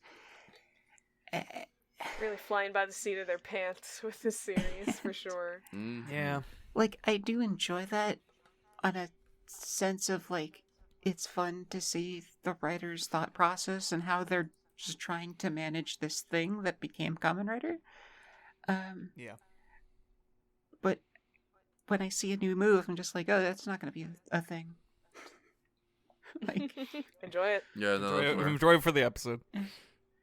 I don't know. They brought back this weird, fucked up Frankensteiner they into a pile driver thing Brought back at Rider least Head once. Crusher. So who knows? Anything's possible. It's the Wild West. yeah. This final fight scene is fun. It we brought back lyric music, but in we a did. special in a Snake Eater style, where it's where they play a chunk of it instrumental and then get into the lyrics for the big finale. Yeah. We're busting but out right the theme before the- song. Right before the finale, I have to say the one note I have for this scene, right before Takeshi shows up. 0 days since last crucifixion. Ah, yes. Did they do it again? Yeah. Aniki Yes. got crucified, remember? Oh, God. Yeah. The worm was like caressing his face. Yeah. Chris. It was really weird. Chris It was with the really worm. weird. With his weird hands, too, not his normal hands. Oh yeah, you gotta give him the worm. I Gotta give rub him- it on. gotta give him a little, Mm. gotta make Speaking him of giving him understand the what worm. the worm dingler is all about. Mm-hmm. Really No, we can't do that. intimidates him with throwing the worm. Apparently, it can strangle Oh. a crucifix in half. Okay, his no, worm? I am On suddenly God? remembering. With his worm. Oh god, yeah. For real. I'm suddenly Damn. remembering the scene now. I don't know why that just completely vanished from my brain until you brought it up. It's a weird They got him with scene. special blue crucifix and everything. It's true. Yeah. God, that worm grip. That worm grip. Bro, you know that worm grip. This, The ironclad grip of this worm. you know that shit gripped. This is a funny fight scene because they just decided to do a brand new thing for Foley. And all the clashes of everything in this fight, whenever it clashes against each other, just makes this weird squeaky toy noise. Yeah. It's just the guy in the sound booth with the rubber duck. It is the Kamen Rider equivalent of the reader die squeaky toy. Oh, God. It is the gun noise. Yeah, it's worse Yeah. because it's noticeable. But it's- because the one. But I love it. It's very good. No, is the it's thing. worse in a great way. In a way that I am. This is the shit I signed up for. Way. Yeah. It's so many squeaks. The Mooks got explosives now because our budget is still $10,000 dedicated To the explosives, yeah. every episode. Yes. So we got Mooks chucking grenades. Yeah. Until they decide they're tired of it. I swear to God, they just run out.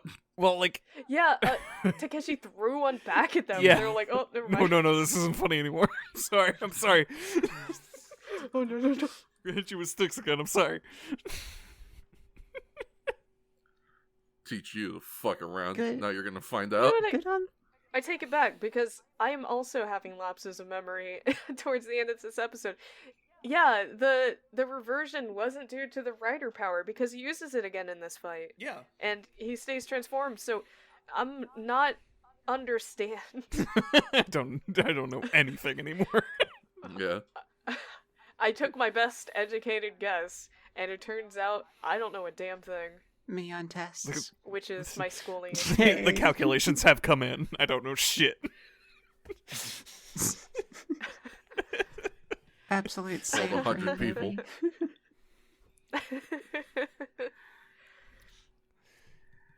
Anything else we want to cover? Or that grenade spot was really, really funny. Yeah, the But grenade that's- spot is fun.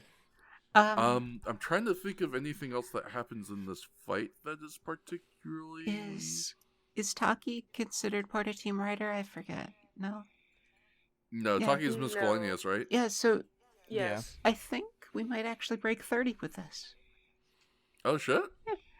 because Oh yeah, he punched that dude into the water. he punches a dude in Assuming the they- water or in the stomach like twice, and they fall down and they don't get back up. So I'll have to review Yeah. the footage because I don't usually count but well, attacks with bare hands Yeah. as things that kill, especially for average people, because there's no real confirmation that they're dead. Okay, Except in episode 3. I know this Even is even with Kamen Riders, I don't, because we have no Yeah. confirmation that they're actually dead when he punches someone most of the time. I think I've only counted 2 of them. One of which is he really went crazy on the guy, and the other one was when he killed that lady.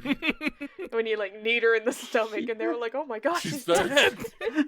Bro! Oh my god, he's Um, God. Okay, I actually take it all back.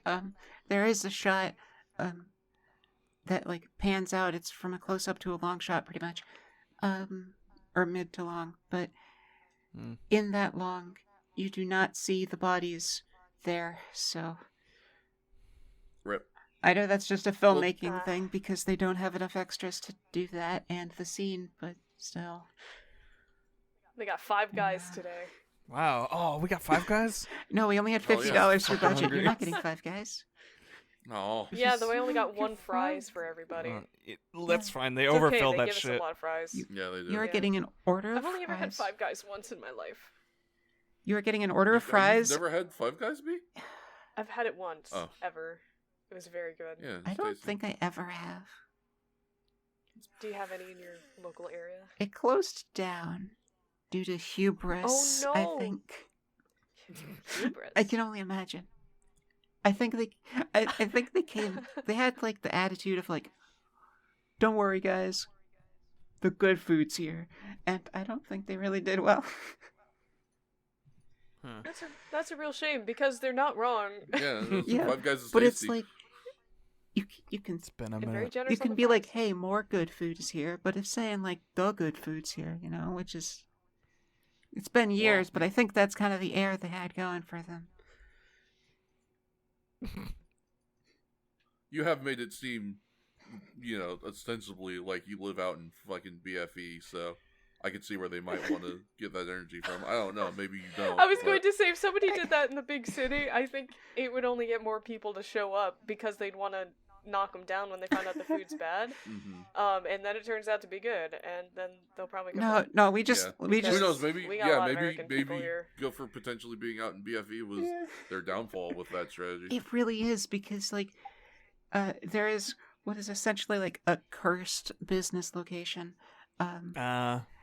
There's always one It's- of those. and it's it's taken like the lives of like 4 businesses. All have been chains. The only one that has stood the test of time, even now through the pandemic, is just a local place that's just doing its thing. So I think we just hate chains up here, which is, Apparently, That's fair and Yeah. valid. yeah.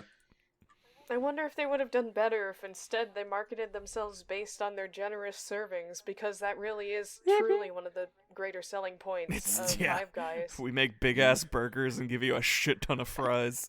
Tell you what, Five want a Guys medium? is expensive, You don't but want it's a gonna be medium. worth it. You don't need a medium. You need a small for your entire family unit. I know what I said. Give me an extra large.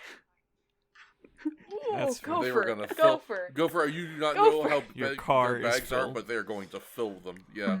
So you're Go talking for about it. I'm like you You're eat gonna kind of like smell me, like don't French you? fries We for can. okay, a month. but I do eat like you, maybe even less, but I also really like French fries. Go for you will die. That's fine. You will die If trying they're to force good, yourself then to I eat all can of them. die. It's not fine. We'll put I this to need the you test. to host They this are good fries. podcast with me. Okay, You fine. fucking dick. That's true. Once we finish the final episode, you gotta go out to Five Guys and get a large fry. We'll send Gopher off like a fucking Viking. Yeah. Oh god. Speaking of Kamen Rider. speaking of dying in fire, Kamen Rider does one of the best moves Kamen Rider has ever done again, and I'm grateful. Tell us about it, B. It's Rider Kick. Are you surprised? No. But you're right, this is really cool. I like The- when him do the flip forward and then him do the flip backward. It's a classic. yeah, I enjoy it. it's hard to be mad. You can't be mad at Rider Kick. Yeah. I can't be I- mad at Rider Kick or explosions. Yeah, the overclock was pretty cool too. His Rider power, he was really like selling it as like Rider power, like like he was really strained because he had to escape the thing wrapping around his neck. But it's cool because they like put the lights and shit in his helmet, so like and just started like flashing him, so his like eyes and that little like centerpiece thing that I don't know what it is starts flashing, and like it's all a pretty great effect. Yeah, That we is did a some radar. Darkroom shenanigans. Sure. No, actually. All right, yeah, I believe you.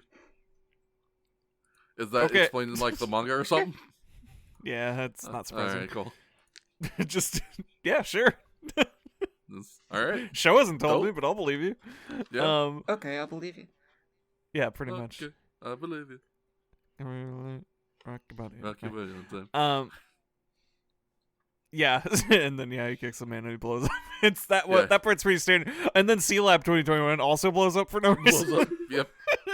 Unrelated why I'm- explosion. That's why I'm saying that Taki might still have a kill in miscellaneous, because he did punch a guy into that swamp specifically, and then it blew up. Yeah, So sure. that Mook might not have survived. Maybe he went back to the base. If I so, better go in. I'd say It's- that gets to be. It is safe down there. Yeah.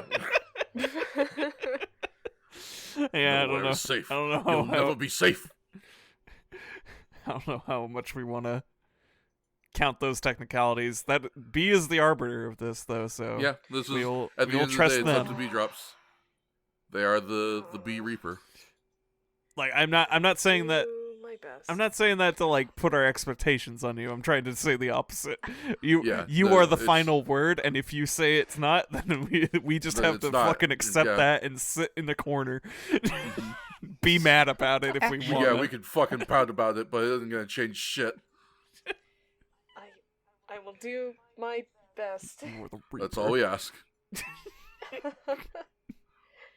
All we ask is that you do the best that you can, and that you go with the verdict that you feel is the most accurate. And if we try to fucking cause a ruckus about it, put us in the fucking box. Give us a In the 5-yard technical penalty. zone. Go. Yeah. Small clarification, actually. That's not a radar. That is Mhm. the O signal. Oh, the O signal. The O signal. Oh. Oh. It is his quote, "This third eye detects brainwave is emitted from fellow cyborgs." Whoa! Oh, hey, that thing that he was talking about Yeah. Mm. with this fellow Kamen Rider in the Wava Yeah. episode. When there were the gay telekinesis. Yeah, Also known as gay kinesis. Yeah. yeah. What level of gay do I need to unlock in order to get the gay telekinesis? Higher than me. Gay telepathy. Telepathy, Gay telekinesis would be sweet though. Level 1 gay, level 50 gay boss. I'm gonna say That's how Mafia works. 109. 109. That seems Okay. fair. Oh, it's so much grinding. I know. Get to it. I winked.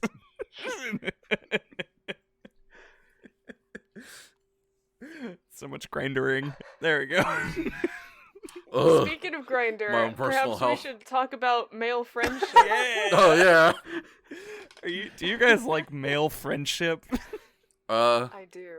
I always do, like, conceptually, but then I get on Grindr and I scroll for a bit and I'm like, I don't actually want to have to deal with trying to get you to come over. So maybe I don't like male Maybe friendship not. all of a sudden. In what further demonstrates my support that Sabu is the orphan kid being reunited with his Onisa. He runs towards him. They tearfully embrace. And they're jumping around in circles and just The male best of friendship, friends. huh? Dancing, hooping and hollering. And Goro makes a very knowing face. Yeah, just the perfect face. It's so good. We will It- certainly Yeah. use this image. You will probably Yeah. have seen it, but before you even have listened. Yeah.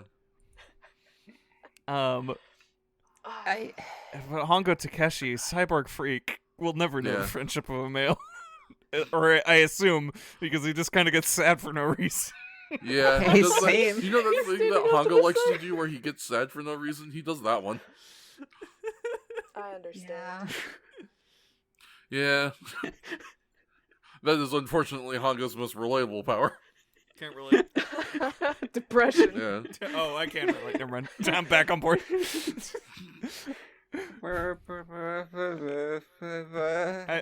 I thought we were just relating in the Wojak way. Whoa.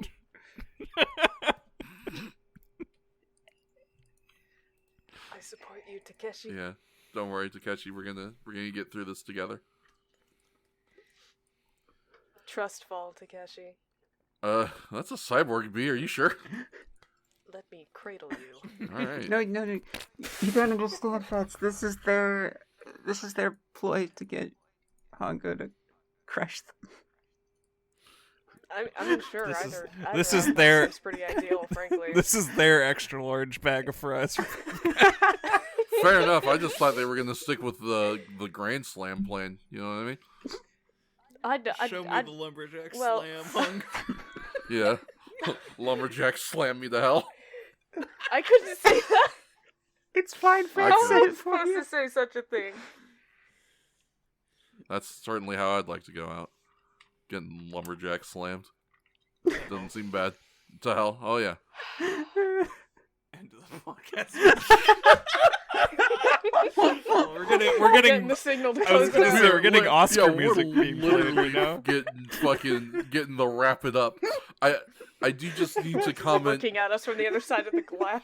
I need to comment on my holy shit earlier because I had a thought because we were talking about this overclock thing and I was like, man, wouldn't it be wild if the overclock mechanic that they bring up and use constantly in Kamen Rider Kabuto was an episode to this overclock mechanic from the original Kamen Rider?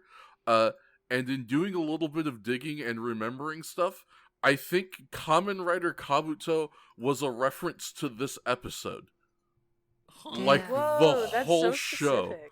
So Kamen Rider Kabuto, this is the thing where I holy shitted because I was like, "There's no way," because that would all be entirely too coincidental, unless.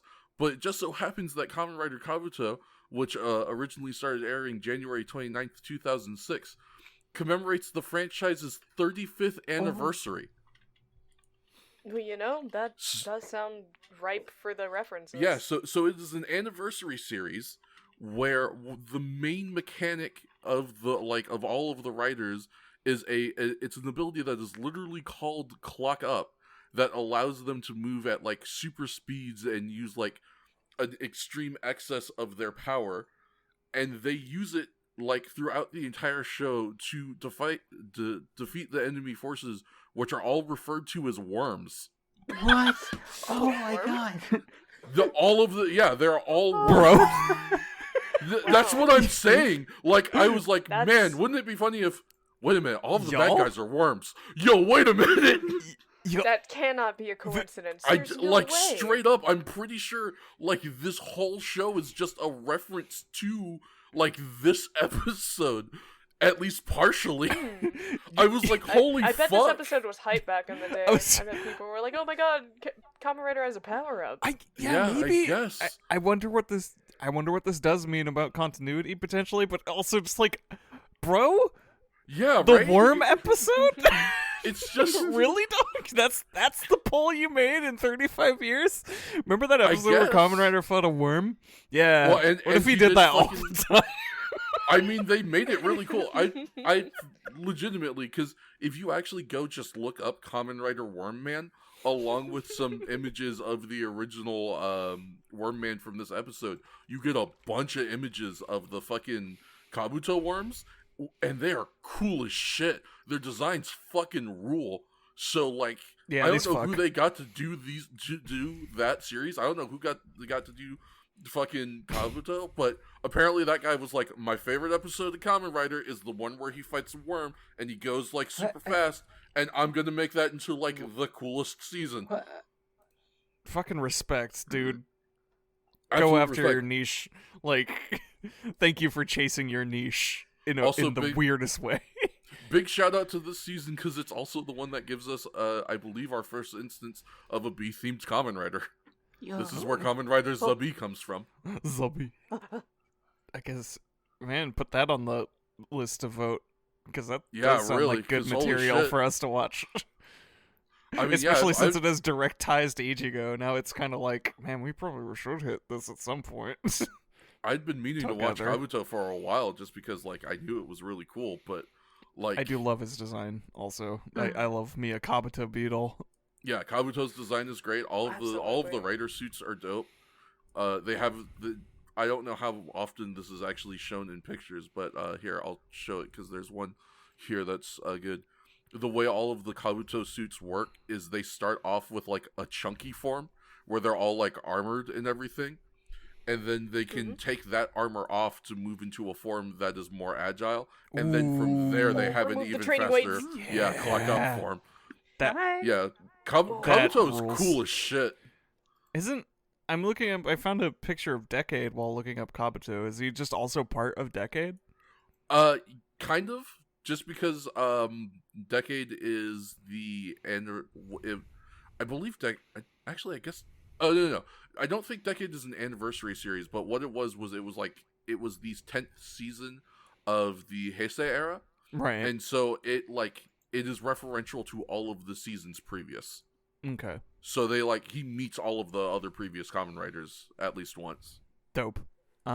That was the one I recommended, right? Or was I Yes, forget which Decade one is of the us said one. Decade or Exade.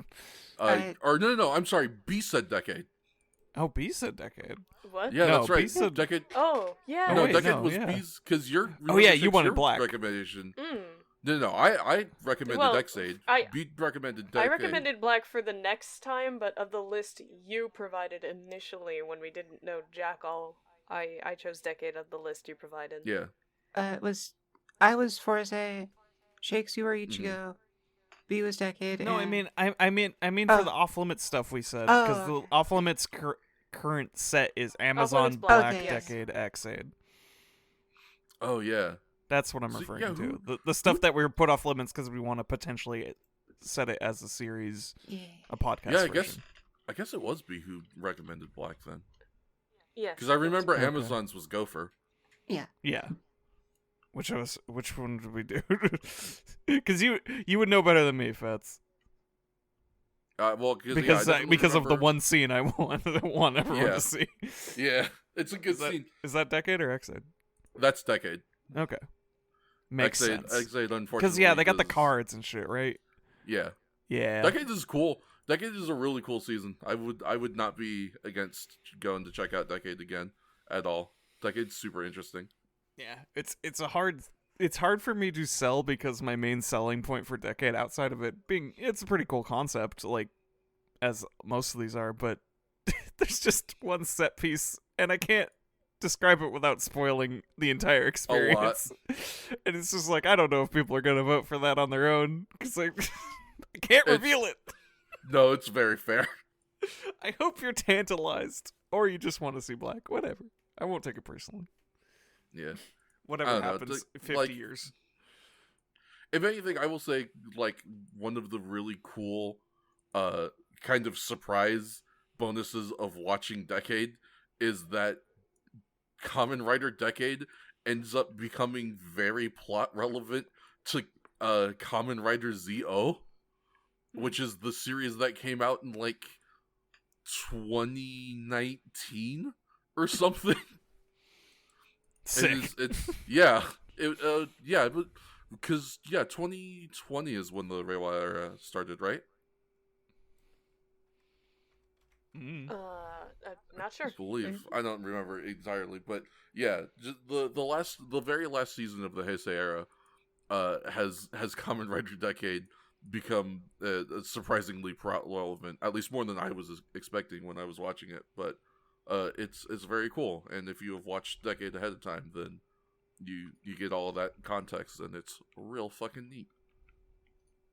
Anyway, that was a long tangent about some Kamen Rider stuff, which is basically our way of saying you should go check out our Patreon. So that way you can get yourself into a tier where once we are done with Kamen Rider Ichigo, you can make a suggestion for what Kamen Rider you want us to watch. And then, once all of those suggestions are compiled and ready to be sorted through, you can vote on which one we actually do sit down and watch next.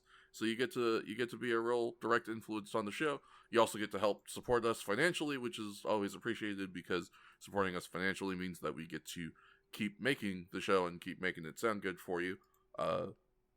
At the break, I am sure you heard all of these people's great socials. Go check them out. Go check out the cool stuff that they are doing. I don't know if there's been formal plugs for this anywhere else, but I'm going to go ahead and just do one now since it has been talked about. Fucking Tales of Harbor is coming back in March. Oh. That is a great live tabletop RPG project that stars our very own B-Drops and Action Shakespeare and is DM'd by our fantastic editor Wordsy. If you didn't watch the first one, go fucking check it out and get hype because it's coming back in March and it's gonna rule.